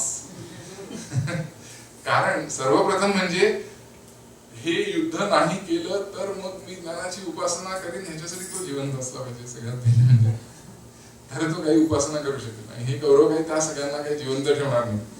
त्यानंतर सज्जनांचं काय? You are representing these people, सज्जन. मग त्या सज्जनांना जर का युद्धनिवृत्त झालास, मग सज्जनांना हे लोक त्यांची काय हालत करून सोडतील आणि मग त्याला कोण जबाबदार असेल? आपल्याला साधा असं आपला नेहमीचा अनुभव असतो की ध्यान आपण विशिष्ट वेळेला जेव्हा करत असू त्या ध्यानाच्या अगोदर जर का आपण कोणाला टोचून बोललो असू, काही घरात भांडण वगैरे झालं असेल, त्यानंतर आपण जेव्हा ध्यानाला बसतो तेव्हा काय होतं? लक्षच लागत नाही. एवढी छोटीशी गोष्ट. आणि मग जर का आता एवढा त्याच्यावरती एवढी जबाबदारी आहे या सगळ्या सज्जनांची, जी पांडव सेनेला म्हणजे पांडव सेनेच्या माध्यमातून लढत आहेत, त्यांची त्याच्यावरची जबाबदारी आहे, ती जर का तू नक्की नीटपणे पार पाडलीस तर मग तुला त्याचं शल्य राहील. मग कुठली उपासना? काहीच करू नाही शकणार तू, असं भगवान त्याला सांगत आहे. अर्जुनाचं हे असं प्रत्येक वेळेला असं युद्धनिवृत्त झाल्यानंतर ज्ञानेश्वर महाराजांचा तो श्लोक जो आहे ना, किंवा आपण कुठल्याही वेळेला ज्या वेळेला डिमोटिवेटेड होतो ना आणि आपण असं म्हणतो की आता मी हे नाही करणार, त्यावेळेला भगवान श्रीकृष्णांनी जसं त्याची खरडपट्टी काढली आणि माऊलींच्या हळुवारपणातून जसं त्यांनी सांगितलंय ते आपण नेहमी लक्षात ठेवायला पाहिजे. की ते असं म्हणतात की तू कवण हे काही करीत आहेस, तू कोण आहेस? तू विसरलास का? तू काय करत आहेस? एकदा काय होतं, 3 माणसं अज्ञात अशा बेटावरती अडकतात. They are stranded on an island. आणि 1-2 दिवसानंतर त्यांना एक जादूचा दिवा सापडतो आणि त्या जादूच्या दिव्यातून एक जिनी बाहेर येतो. तो जिनी असं म्हणतो की मी प्रत्येकाची एक wish, I will fulfil the one wish of every one of you. तर पहिल्याला विचारतो व्हॉट इज युअर विश? म्हणतो I would like to go home. तो त्याला घेऊन जातो. दुसऱ्याला विचारतो, परत येतो त्याला की what is your wish? I would like to go home too. तो त्याला सुद्धा घेऊन जातो आणि मग परत येतो आणि ह्याला विचारतो व्हॉट इज युअर विश? तो म्हणतो I am feeling lonely, I wish my friends were back here. तू कोण आहेस? तू काय करतोयस? म्हणजे हे किती विरोधी वागणं आहे, तुला त्यातून बाहेर पडायचंय आणि तू परत त्याच्यात अडकतोयस. तू तर अडकतोच आहेस आणि बाकीच्यांना सुद्धा अडकवतोय. सज्जनांचं काय पुढे? ही एवढी मोठी जबाबदारी अर्जुनावरती जी आहे ती त्याने पार पाडण्यासाठी म्हणून असं काहीतरी विपर्यास भगवानांना जे सांगायचंय त्याचा करून काहीच उपयोग नाही. त्यामुळे भगवान आता त्याचं कसं खंडन करणार आहेत ते आपण पाहणार आहोत. धुंदलेकर महाराजांची एक गोष्ट आहे, आपल्याला स्वामींकडून आपण ती ऐकलेली देखील आहे बऱ्याच वेळेला, की एका मोठ्या हुद्द्यावर बँकेत मॅनेजर म्हणून असलेले एक गृहस्थ गोंदवलेला येतात आणि ते म्हणतात की महाराजांच्या कडचं ते सगळं वातावरण बघून ते एकदम मोहित होतात आणि ते म्हणतात की महाराज आता मी नोकरी वगैरे सगळं सोडून इथे गोंदवलेला येणार आहे. सपत्नीक आलेले असतात. बायकोच्या चेहऱ्यावरती लगेचच अशी चिंतेची एक झाक त्यांना दिसते. आता सगळं सोडणार आणि मी इथे गोंदवलेला येऊन राहणार. महाराज म्हणतात की मग इथे येऊन काय करणार? नामस्मरण करणार. महाराज म्हणतात की तुम्हाला एवढी चांगली नोकरी आहे तर नामस्मरण करताना तुम्हाला नोकरीची आठवण येईल नाही? हो तर आठवण येईल ना कधी तरी, एवढी चांगली नोकरी आहे. महाराज असं म्हणतात की नामस्मरण करत असताना नोकरीची आठवण काढत बसण्यापेक्षा नोकरीमध्ये नामस्मरण कर. किती सिंपल शब्दांमध्ये आपलं कर्तव्य काय आहे हे त्यांना देखील पटलं आणि लगेचच ते म्हणजे त्यांचा जो निर्णय होता की नाही आता सगळं सोडायचं आणि गोंधळीला यायचं. म्हणजे कितीतरी वेळेला आपल्या हातून पण असं होतं, आपल्याला असं वाटतं की आता नाही आपण हे सगळं सोडणार, काहीतरी आपल्याला ह्यालाच मोह असं म्हटलेलं आहे भगवानांनी की स्वधर्म कर्म काय आहे आपलं. What are my duties, what is before me, what is the duty currently that I have to do, आणि ती मी करत नाहीये. म्हणजे ती आपल्याला गीतेमधून ही शिकवण वेळोवेळी आपल्याला मिळते. काही फार प्रमाणात आपल्याला सगळ्यांकडूनच हे कळतं की आपल्या आतमधून सुद्धा आपल्याला हे माहिती असतं की कसं वागायचं. गीतेवेळेला आपण जसं वागतो तसं नाही, त्यावेळेला आपल्याला हे गीतेचं शास्त्र जे आहे ते खूप उपयोगी पडतं. जे असं म्हटलेलं आहे ना की ज्ञान होणं, ईश्वर प्राप्ती होणं हीच सर्वात महत्वाची गोष्ट आहे.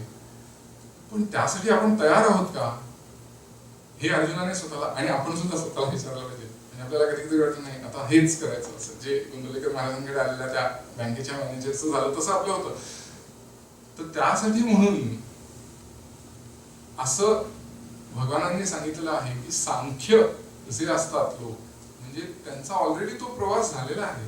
म्हणजे अखंडानंदांनी इतकं सुंदर सांगितलेलं आहे की आपल्याला जर का भिंतीवरची एक फोटो फ्रेम बघायची आणि ती आपल्याला दिसत नाहीये, तर अशा अंतरावरती आपल्याला जाऊन राहायला हवं की तिथून आपल्या डोळ्यांनी ती दिसेल. ते अंतर चालणं म्हणजे कर्मयोग. आणि तिथून पुढे हे सांख्यांचा ऑलरेडी हा प्रवास झालेला असतो की त्यामुळे तिथे ते ऑलरेडी पोहोचलेले असतात, त्यामुळे तिथून त्यांना ते दिसतं. पण आपला जर का झालेला नसेल तर ती फोटो फ्रेम आपल्याला दिसणं म्हणजे ईश्वर दर्शन. ते होणं जर का आपला हा उद्देश जरी असला तरी ते कर्माच्याच माध्यमातून आपल्याला जायला हवं. आपल्याला सकाळी उठल्यानंतर असं कित्येक वेळेला वाटतं का ईश्वर प्राप्ती करायला आहे. उठल्यानंतर लगेच आपल्याला आज काय करायचंय, आजच्या डेडलाईन्स काय आहेत, प्रोजेक्टच्या काय आहेत वगैरे सगळे आपल्याला सारखं आठवतं. म्हणजे आपली नाही, म्हणजे आपल्याला कर्माच्या माध्यमातूनच ते जायला हवं. मग ते कर्म नीटपणे आपण करावं हेच तर भगवानांना सांगायचं. स्वधर्म कर्म हे नीटपणे झालं पाहिजे.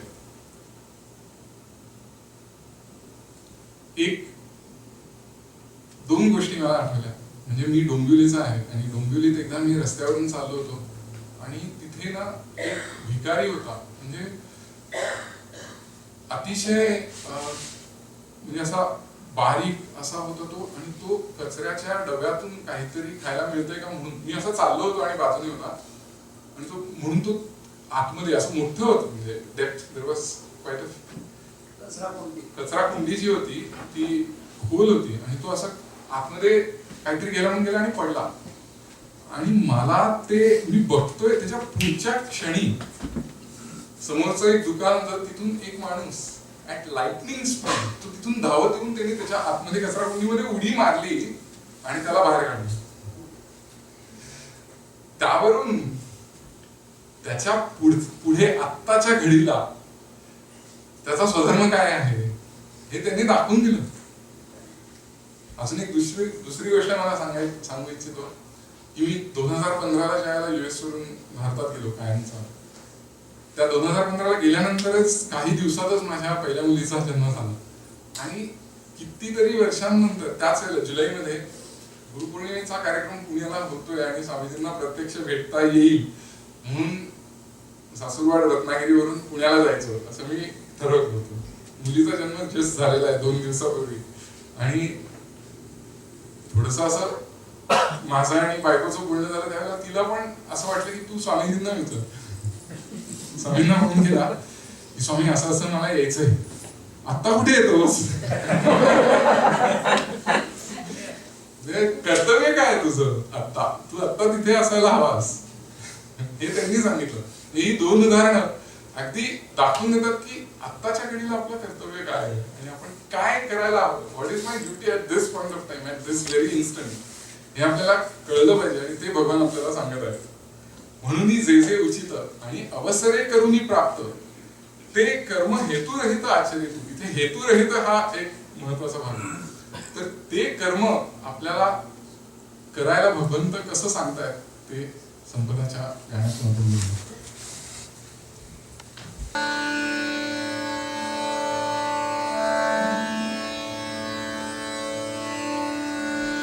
करी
सांख्यता नागेयसती ज्ञानमार्ग तो सांख्यांचा ज्ञानमार्ग तो सांख्यांचा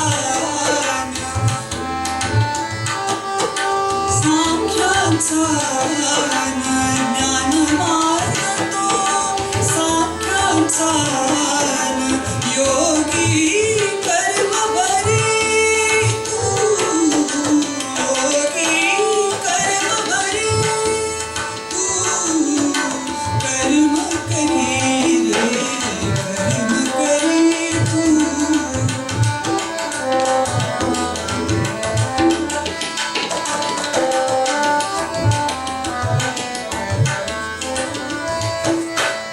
रहस्य तुझला मी ते कथिले रहस्य तुझला मी ते कथिले जे या दोन्ही मार्गी बसले जे या दोन्ही मार्गी बसले मर्मतयांचे अचूक वेधी मर्मतयांचे अचूक वेधी वीरा धनुधारी तू वीरा धनुधारी तू कर्म करी रे कर्म करी तू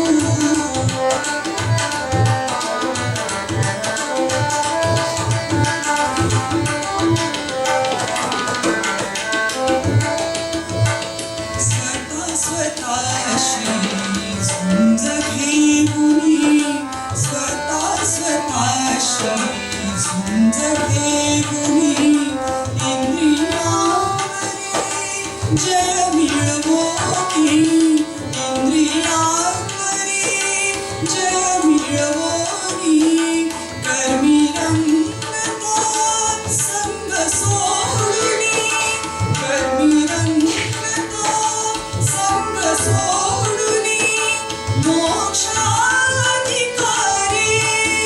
होसी तू मोक्षाधिकारी तू कर्म करी रे कर्म करी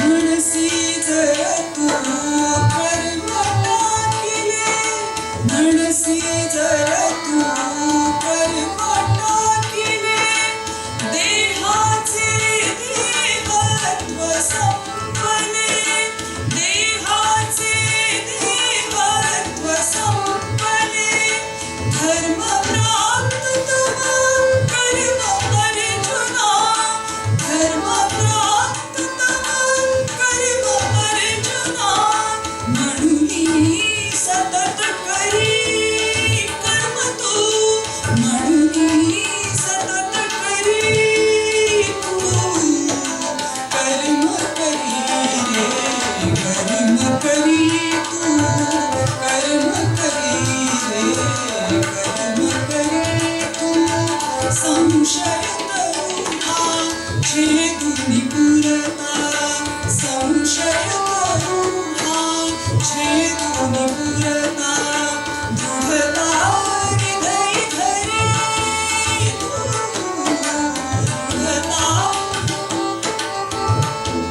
तू कर्म करी रे कर्म करी तू कर्म करी रे कर्म करी तू कर्म करी रे कर्म करी तू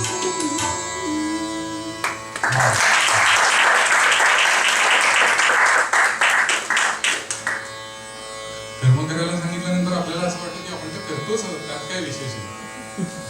no how to our duties. आपण दररोज जातो ऑफिसला, आपलं नेहमीचं काम आपण नीटपणे करतो. आता त्याहून अधिक काय आहे असं आपल्याला वाटेल. पण स्वामी असं सांगायचंय की कर्म किती केलं यापेक्षा कसं केलं, म्हणजे कुठल्या भूमिकेतून केलं याला महत्व आहे.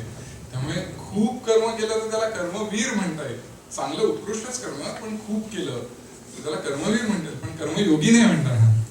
मग कर्मयोगामध्ये कुठली प्रिन्सिपल्स आहेत तर दोन मुख्य प्रिन्सिपल्स.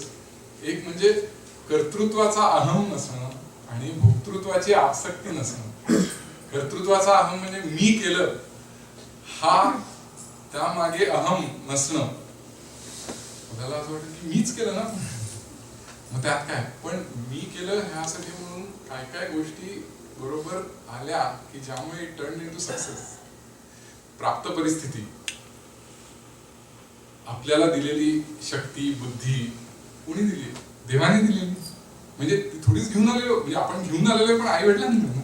आपलं काय येतं, प्राप्त बरोबर परिस्थितीमध्ये आपण जन्माला आलो आणि everything went well and then we are now doing very nicely.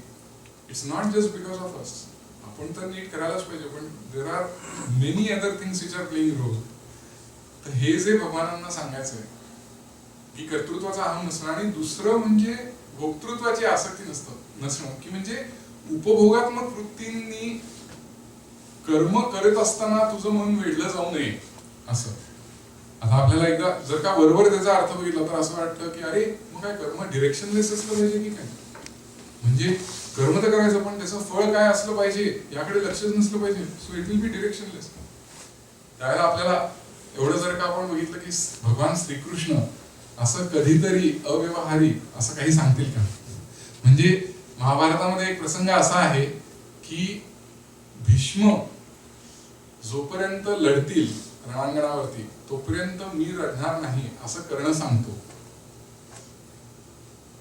कर्णाची निर्वर्तना त्यांनी केलेली असते म्हणून मी लढणार नाही ते जोपर्यंत आहेत रणांगणावरती असं तो म्हणतो. तेव्हा श्रीकृष्ण ज्यावेळेला शिष्टाईला आलेले असतात त्यावेळेला त्याला असं विचारतात, तोपर्यंत तू आमच्या बरोबर लढ. किती प्रॅक्टिकल सांगितलं.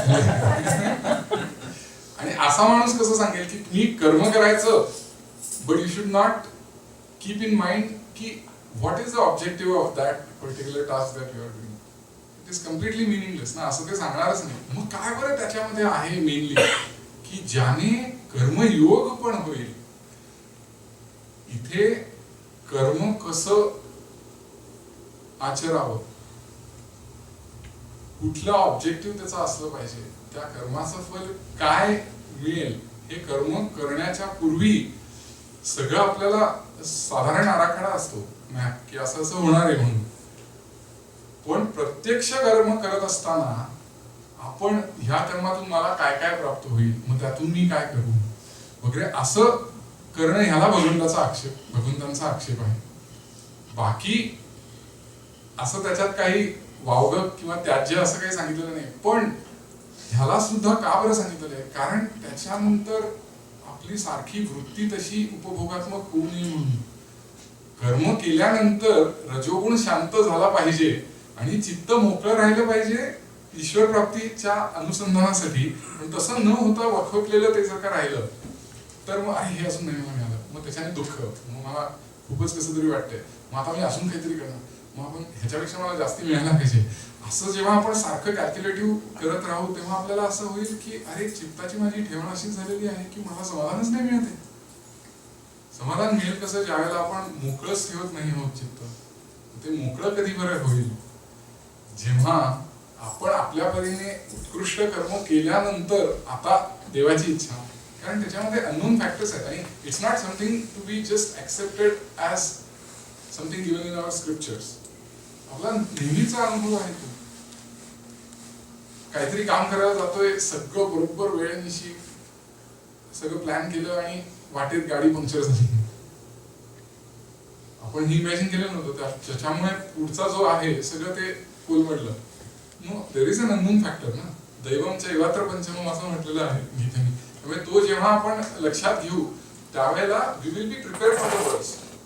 We will try our best and be prepared for the worst असाच भगवानांनी सांगितलं. आणि परत ते कर्म उत्कृष्ट करणं ह्यामध्ये कुठेही कमी सांगितलं नाही की हा कसंही कर. म्हणजे स्वामी असं म्हणायचे की नाहीतर मग श्रीकृष्णांनी सांगितलं असतं ना की तू इकडे तिकडे कसंही बाण मार आणि मग आपण प्रोग्रेस रिपोर्ट लिहू. असं नाही ना सांगितलं. त्याच्यासाठी तर ही गीता आणि इतक्या डिटेलमध्ये समजून सांगितलं की एक्झॅक्टली तुला तुझं कर्म उत्कृष्टपणे करायलाच लागेल. ती तर मिनिमम रिक्वायरमेंट आहे. ती जर का तू नसशील करत तर मग ते तर नाहीच कर्मयोगाला अनुसरून. पण ते झाल्यानंतर आता तू ते कर्म देवाला अर्पण कर. तू म्हणजे त्याच्याने तुझं चित्तही मोकळं राहील. रिझल्ट ओरिएंटेड सुरुवातीला असायला पाहिजे, पण आता त्याच्यामध्ये एखादी गोष्ट होणं न होणं ह्यामध्ये I don't know whether this will work exactly the way I have thought of.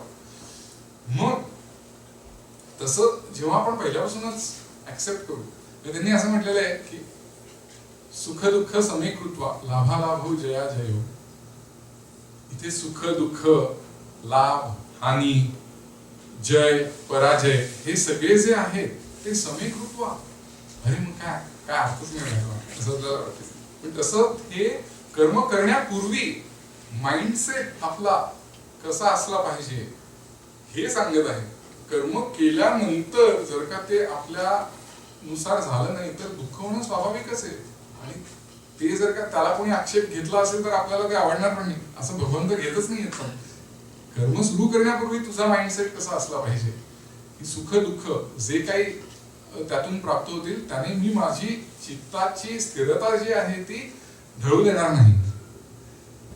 हे भगवानांना अपेक्षित आहे. आणि त्याच नुसार तू ते कर्म कर कर्मयोगाच्या प्रिन्सिपल्सना अनुसरून की कर्तृत्वाचा मधू आणि कर्मफलाचा आस्वादू या दोहीचे नाव बंधू कर्माचा की असं म्हटलेलं आहे की ह्यांनी काय होईल तर कर्माचे बंध निर्माण होतील. कर्माचे बंध निर्माण होतील म्हणजे आपल्याला परत ते सारखं तिथे जखडून ठेवेल आणि मोकळं नाही सोडणार आपलं अंतःकरण असं त्यांना सांगायचं. मग हे कर्मबंध जर का व्हायला नको असतील तर मग काय झालं पाहिजे, कर्म कसं झालं पाहिजे, ते यज्ञार्थ कर्म झालं पाहिजे. यज्ञार्थात कर्मण्यत्र लोकोयम कर्मबंधन. कर्मबंधन हा म्हणजे यज्ञार्थात कर्मण्यत्र त्याशिवाय यज्ञार्थ कर्म जर का झालं नाही तर कर्मबंधनामध्ये तू अडकशील असं भगवान सांगत आहे. तर हे आपल्याला सांगितल्यानंतर असं वाटतं की मग यज्ञार्थ कर्म म्हणजे नक्की काय.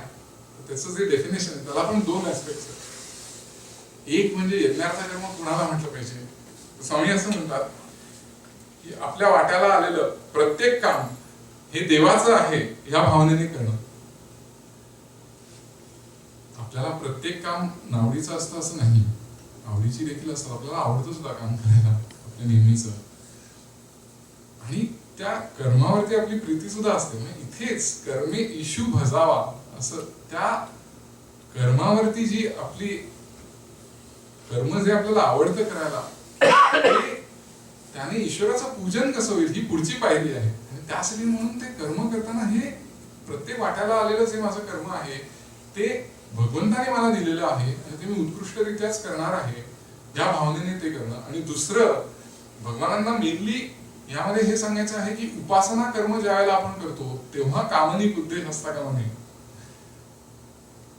की मी करतोय देवाची उपासना काही नामस्मरण करत असेल किंवा ध्यान साधना करत असेल आणि त्याचा हेतू जो आहे तो ऐहिक आहे की मला हे प्राप्त व्हावं ते प्राप्त व्हावं. इतकं नाम घेतलं तरी देवाने कसं नाही बरं दिलं असं तो कामनिक उद्देश नको असं भगवानांनी सांगितलं. त्यामुळे दुसरा ऍस्पेक्ट यज्ञार्थ कर्मातला असा आहे की देवाच्या प्राप्तीसाठी केलेली ही उपासना. देवाची उपासना का करतोय, देवाच्या प्राप्तीसाठी करतोय असं ज्या वेळेला ते होईल. आणि प्रत्येक वाट्याला आलेलं कर्म कसं करतोय तर ते देवाने मला दिलेलं आहे ह्या भावनेतून करतोय उत्कृष्टपणे करतोय असं जर का जेव्हा होईल त्यावेळेला ते यज्ञार्थ कर्म होईल असं भगवानांना म्हणायचं. आणि स्वामींच्या पुस्तकात त्यांनी ह्याचं इतकं सुंदर वर्णन केलेलं आहे की यज्ञ असतो ना त्या यज्ञासाठी म्हणून कुठल्या समिधा द्यायच्या तर कर्माच्या समिधा द्यायच्या. होम कशाचा करायचा, स्वार्थाचा होम करायचा. अग्नी ज्वाळा कुठली, ज्ञानाची. कुठली वेदी, चित्ताची वेदी. आणि असं ज्या वेळेला आपण करू त्यावेळेला तो यज्ञ करणारा जीव जो आहे तो पावन होईल आणि ते कर्म यज्ञार्थ कर्म होईल असं त्यांनी सांगितलंय. हे स्वामी असं म्हणतात की परत हाफ हार्टेडली कुठलंही काम करण्यासाठी म्हणून असं कधीच सांगितलं नाही की ते नेहमी उदाहरण द्यायचं असं की पोटॅशियम परमॅंगनेट असतं ना KMnO4 त्याला आपण ज्या वेळेला हीट केलं टेस्ट ट्यूब मध्ये आणि मग ऑक्सिजन येतो बाहेर. आता हीट करणं हे तिथे इम्पॉर्टंट आहे. तिथे उदबत्त्या ओवाळायला जाशील तर ते ऑक्सिजन निर्माण नाही होणार त्याच्यातून, असं ते सांगितलं. म्हणजे तिथे तुझं कर्म काय आहे, you need to do it properly. त्यामुळे तिथे तू हीट करणं टेस्ट ट्यूबला हेच अपेक्षित आहे असं त्यांनी म्हटलेलं. पण सुख दुःख समे कृत्वा लाभालाभो जया जयो ततो युद्धाय युज्यस्व. म्हणजे हे सम करून जेव्हा तू युद्ध करशील त्यावेळेला तुला त्याचं पाप लागणार नाही, हे भगवानांनी सांगितलेलं. हा खूप महत्वाचा ऍस्पेक्ट आहे इकडे, की आपल्याला अरे युद्ध करून मारायला सांगितलं त्यांनी वगैरे. आपण बरोबर वाचतो तेव्हा आपल्याला असं कदाचित ज्याला कोणाला असं वाटू शकेल की अरे असं कसं सांगितलं त्यांना मारायला वगैरे आपल्या धर्मग्रंथामध्ये. पण असंच उठून हे कोणी म्हणजे चोरांनी हा श्लोक घेऊन हा आपण असं कोणालाही मारलं वगैरे तरी चालणार आहे वगैरे असं काय, सुख दुःख काही नाही झालं तर नाही, पैसे मिळाले नाही तर चालेल, पण असं काहीही सांगितलेलं नाही तिथे. कुठल्या भूमिकेतून सांगितलेलं आहे तुझी चित्ताची अवस्था कशी असली पाहिजे, की तिथे यू आर सुख दुःख हे सम झालेले आहेत तुझं. म्हणजे कर्म करण्यापूर्वी आणि तू उत्कृष्टपणे करतो आहेस त्यावेळेला तुला जरी युद्धाचं कर्म असलं तरी सुद्धा तुला पाप लागणार नाही. म्हणजे इथे जे आपण मगाशी बघितलं ना की युद्ध केलं तर पाप लागेल, हे अर्जुनाला सांगितलं. अर्जुन म्हणल्यानंतर युद्ध न केलंस तर तुला पाप लागेल हे म्हणण्यामध्ये, कारण ते तुझं कर्तव्य कर्म आहे, ते तुला स्वधर्म म्हणून तुझ्या पुढे आता ठाव म्हणजे उभं राहिलेलं आहे. असं थोडीच आहे की तुला अचानकपणे कोणीतरी तिथे उभं केलंय. त्यामुळे हे तुला आधीपासूनच माहिती होतं तुझं हे स्वधर्म कर्म आहे ते तुला करायलाच हवं.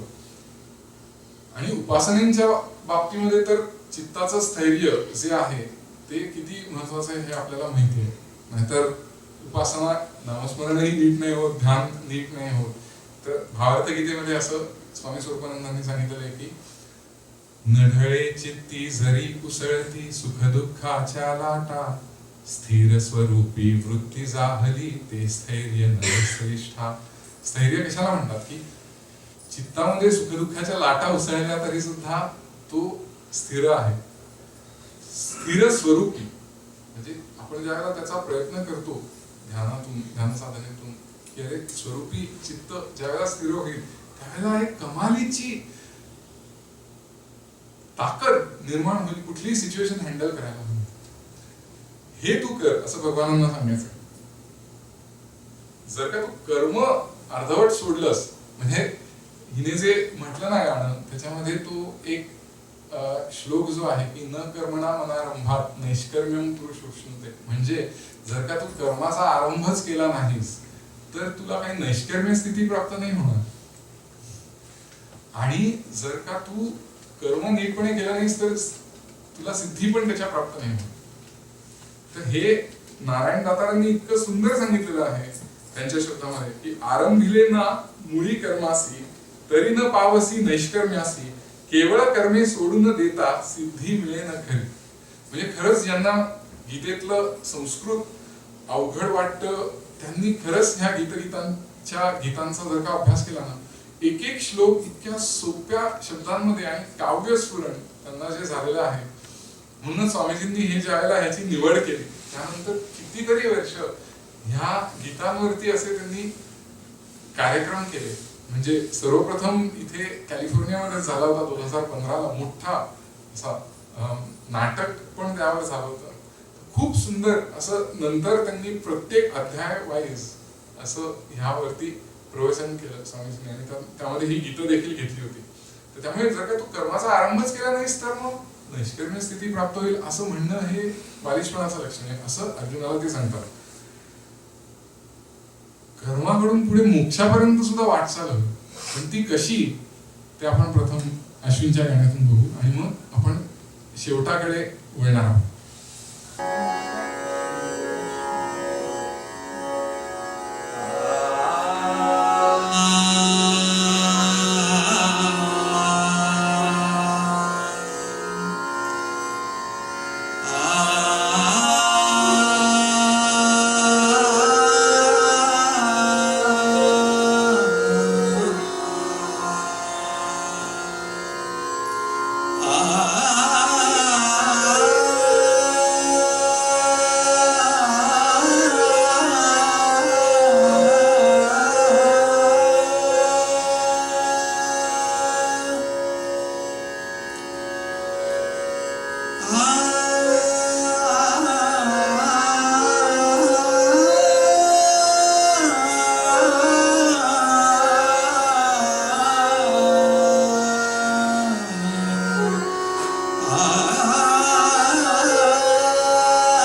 करिता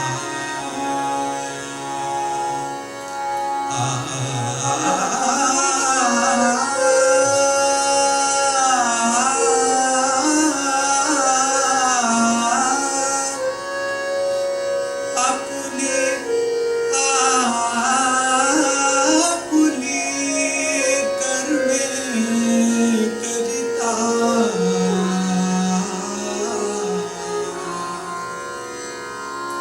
मोक्ष येतसे सहजची आता मोक्ष येतसे सहजची आता आपुली आपुली कर्मे करिता मोक्ष येतसे सहजची आता आपुली आपुली कर्मे करिता मोक्ष येतसे सहजची आता मोक्ष येतसे सहजची आता आपुली आपुली कर्मे करिता मोक्ष येतसे सहजची आता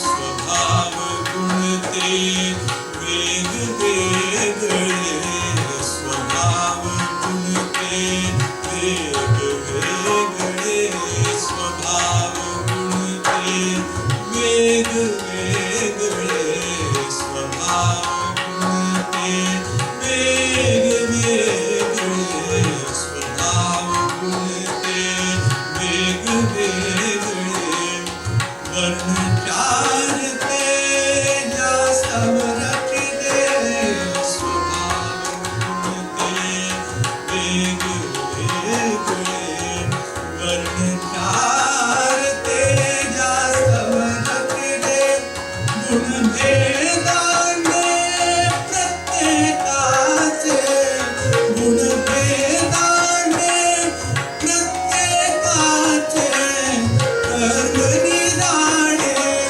होय भारता आपुली आपुली कर्मे करिता मोक्ष येतसे सहजची आता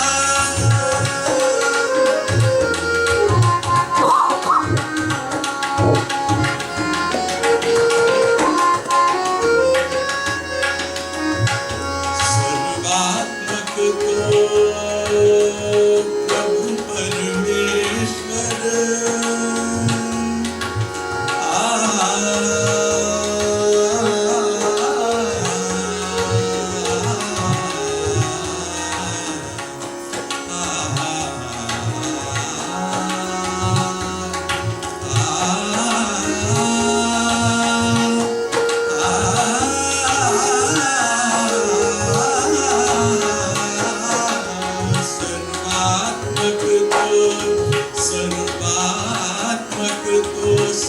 सर्वात्मक तो प्रभु परमेश्वर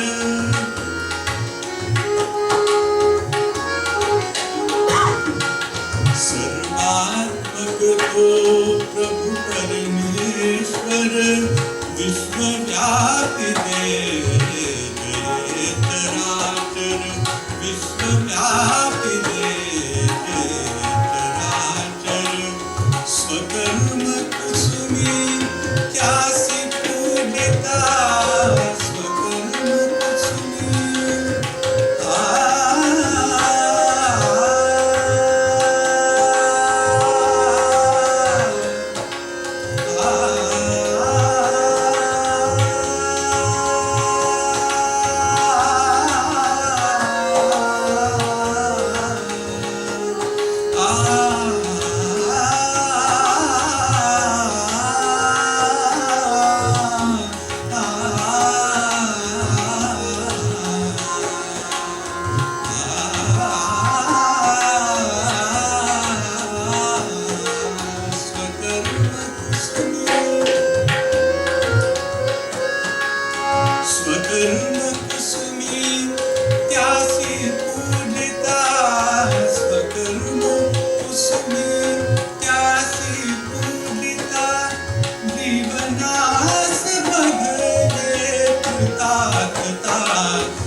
येतसे सहजची हातात मोक्ष येतसे सहजची हातात आपुली आपुली आपुली आपुली आपुली आपुली करते करिता मोक्ष येतसे सहजची हातात.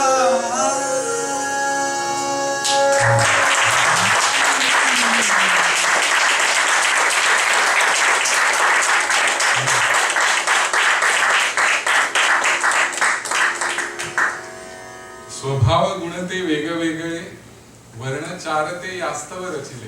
जे गुणकर्म विभाग गीतेमध्ये सांगितलेला आहे तो स्वभाव गुण वेगवेगळे आहेत त्यानुसार हे चार वर्ण व्यवस्था जी झाली ती त्यासाठी म्हणून गेलेलं होतं. गुणभेदाने प्रत्येकाचे कर्म निराळे होय भारता. आणि ते कुठलंही कर्म असो, विवेकानंदांनी असं सांगितलं की बादशाह करणारा कर्म किंवा एखादा झाडूवाला जो करतो तो तितक्याच निष्ठेने जर का करत असेल तर दे आर इक्विव्हॅलंट. असं गुणभेदाने प्रत्येकाचे कर्म निराळे होय भारता. पण त्याला जर का असं वाटायला लागलं की अरे माझ्यापेक्षा ना ह्याचं कर्म म्हणजे ह्याचं जे प्रोफेशन आहे ते मला आवडतं, मला स्विच मारायला पाहिजे असं आपल्याला बऱ्याच वेळा वाटतं. ते परधर्म भयावह असं म्हटलं. बरा विगुणही धर्म आपुला. धर्म म्हणजे स्वधर्म. बरा विगुणही धर्म आपुला नच परक्याचा जरी चांगला उणेपणा तो नरानं बाधे. त्याचा उणेपणा नराला त्या जो कर्म करणाऱ्याला नाही बाधत. उणेपणा तो नरानं बाधे नियत आपुले कर्म पाळिता. आपुली आपुली कर्मे करिता मोक्ष येतसे सहजची हाता. आणि जे म्हटलेलं आहे की सर्वात्मक तो प्रभू परमेश्वर विश्व व्यापिले जिये चराचर स्वकर्म कुसुमी जासी पूजिता जीवनास बघ हे कृतार्थता. काय सुंदर शब्द आहेत. आणि आपल्याला ती ज्ञानेश्वरीतली ओवी माहितीये.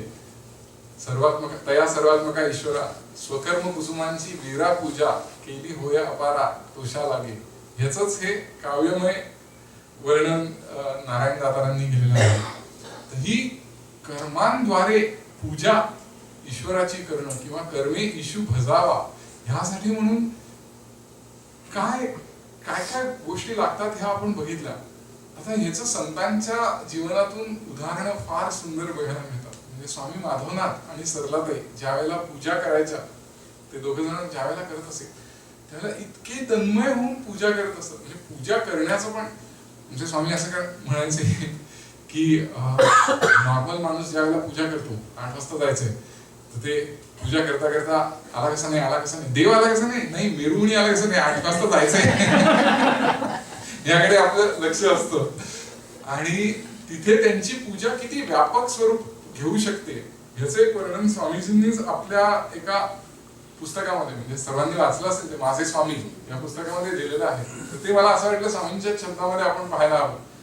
ते म्हणतात की स्वामी आणि सरलाताई जेव्हा पूजा करायचे तेव्हा त्या पूजेचा मंत्र काय बरं होता. संधीत येणाऱ्या व्यक्तीचं अंतःकरण सुखावणारा शब्द हा त्या पूजेचा मंत्र.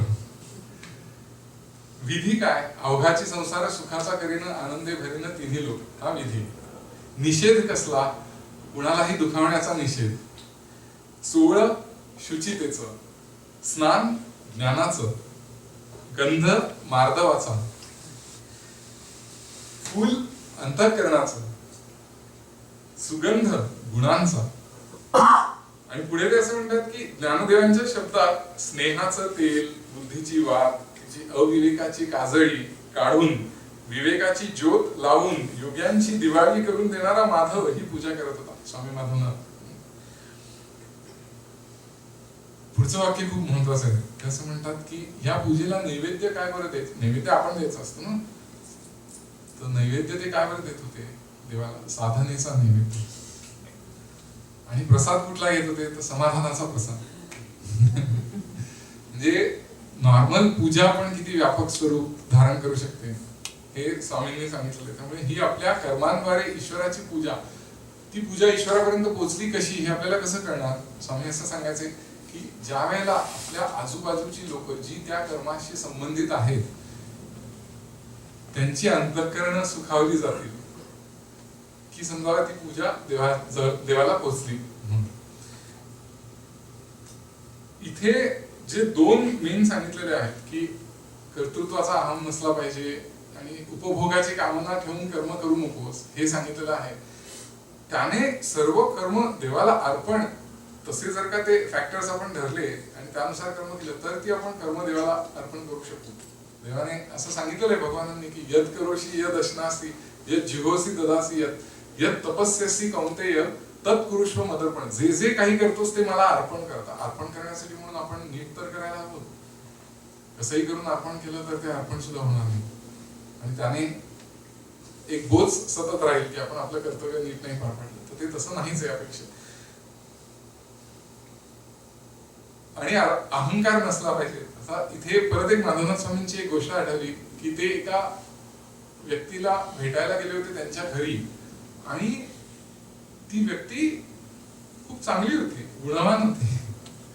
चांगलं डिस्कशन झालं सगळं आणि नंतर जाताना दारात ती व्यक्ती असं स्वामी माधवनाथांना म्हणाली, बरं का बाळासाहेब, म्हणजे स्वामी माधवनाथांना बाळासाहेब म्हणायचं, बरं का बाळासाहेब, माझ्यासारखा निरहंकारी माणूस तुम्हाला पंचक्रोशीत सुद्धा शोधून सापडणार नाही. व्यक्ती चांगलीच होती पण सूक्ष्म अहंकार जो होता तो आपल्याला बाधक ठरतो. आपलं जे ईश्वर प्राप्तीचा गोल आहे त्यासाठी म्हणून तो नसला पाहिजे असं, आणि तो सुद्धा अर्पण करावा असं भगवान आपल्याला सांगत आहे. मयी सर्वाणी कर्माणी संन्यस्य, म्हणजे पूर्ण सगळी कर्म तुम्हाला अर्पण कर असं भगवान सांगत आहे. आणि अध्यात्मनिष्ठ होऊन मयी सर्वाणी कर्माणी संन्यस्य अध्यात्म चेतसा निराशी निर्ममो भूत्वा, म्हणजे तू निरासक्त हो आणि ममत्व रहित होऊन तू युद्धाचं जे प्राप्त कर्तव्य कर्म आपल्यासाठी वेगळं, आपलं जे जे काही कर्तव्य कर्म असेल ते, अर्जुनासाठी युद्ध हे प्राप्त कर्तव्य कर्म होतं तर ते तू कर असं सांगितलं, पण ममत्व रहित होऊन. इथे समान होतील आणि मग तुला त्याचं पाप लागणार नाही. हे मुख्य संदेश त्यांनी दिलेला आहे ह्याच्यामध्ये. आणि परत हे जे आपण ऐकलं आता गाणं की आपुली आपुली कर्मे करता, कर्माद्वारे मोक्ष प्राप्त होऊ शकेल. लगेच आपल्याला भीती वाटते, मोक्ष वगैरे आपल्याला तर जगायला आवडतं म्हणून मोक्ष विषय झालं पूर्ण आपल्याला जीवनच नाही मिळणार की काय, असं काहीतरी आपल्या कल्पना असतात. मोक्ष म्हणजे ज्ञानमय स्थिती. या संबंधी गोंदवलेकर महाराजांची खूप एक सुंदर आठवण आहे की एक आजी होत्या, त्या असं म्हणाल्या की महाराज आलेले असताना की महाराज आता सगळं काही झालं, सगळं जे काय हवं होतं ते मिळालं, मोक्ष आता फक्त हवाय, बाकी काही इच्छा नाही. महाराज म्हणाले या आत्ता देतो मोक्ष म्हणून. नाही नाही एवढी काही नाही.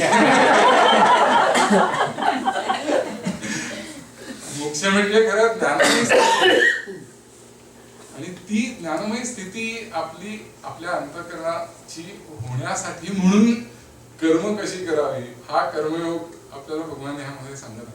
अशी काही काल्पनिक आपण जे करतो की आता जन्मच नाही आपल्याला जर आवडतं असं काही नाहीये त्याच्यामध्ये, पण ही स्थिती केवळ कर्म करून सुद्धा आपण करू शकतो. सांख्यांचा वेगळा, त्यांचा तो प्रवास ऑलरेडी झालेला आहे. आपल्यासाठी जी आपली प्राप्त कर्तव्य कर्म ते करता करता आपण त्या ज्ञानमय स्थितीपर्यंत जाऊ शकतो. हा केवढा मोठा संदेश भगवानांनी दिलेला आहे गीतेद्वारे. आणि परत याची युनिव्हर्सॅलिटी अशी आहे, म्हणजे कर्मे इशू भजावा, यामध्ये युनिव्हर्सल नेचर काय, कोणीही कुठलंही कर्म जसं मगाशी बघितलं तसं कितीही दुसऱ्याला ते हलक्या प्रतीचं वाटत असेल, तो जर का ते नीट करत असेल तर तो देखील त्याला पात्र आहे हे भगवानांनी सांगितलं. गुरुदेवांचं एक प्रसिद्ध वाक्य आहे की excellence is the mark of spirituality. तुम्ही स्पिरिच्युअल आहात हे कसं कळणार, तुमचं काम तुम्ही किती एक्सलंटली करताय, उत्कृष्टपणे करताय, ह्याने तुम्ही स्पिरिच्युअल आहात का नाही हे ठरेल.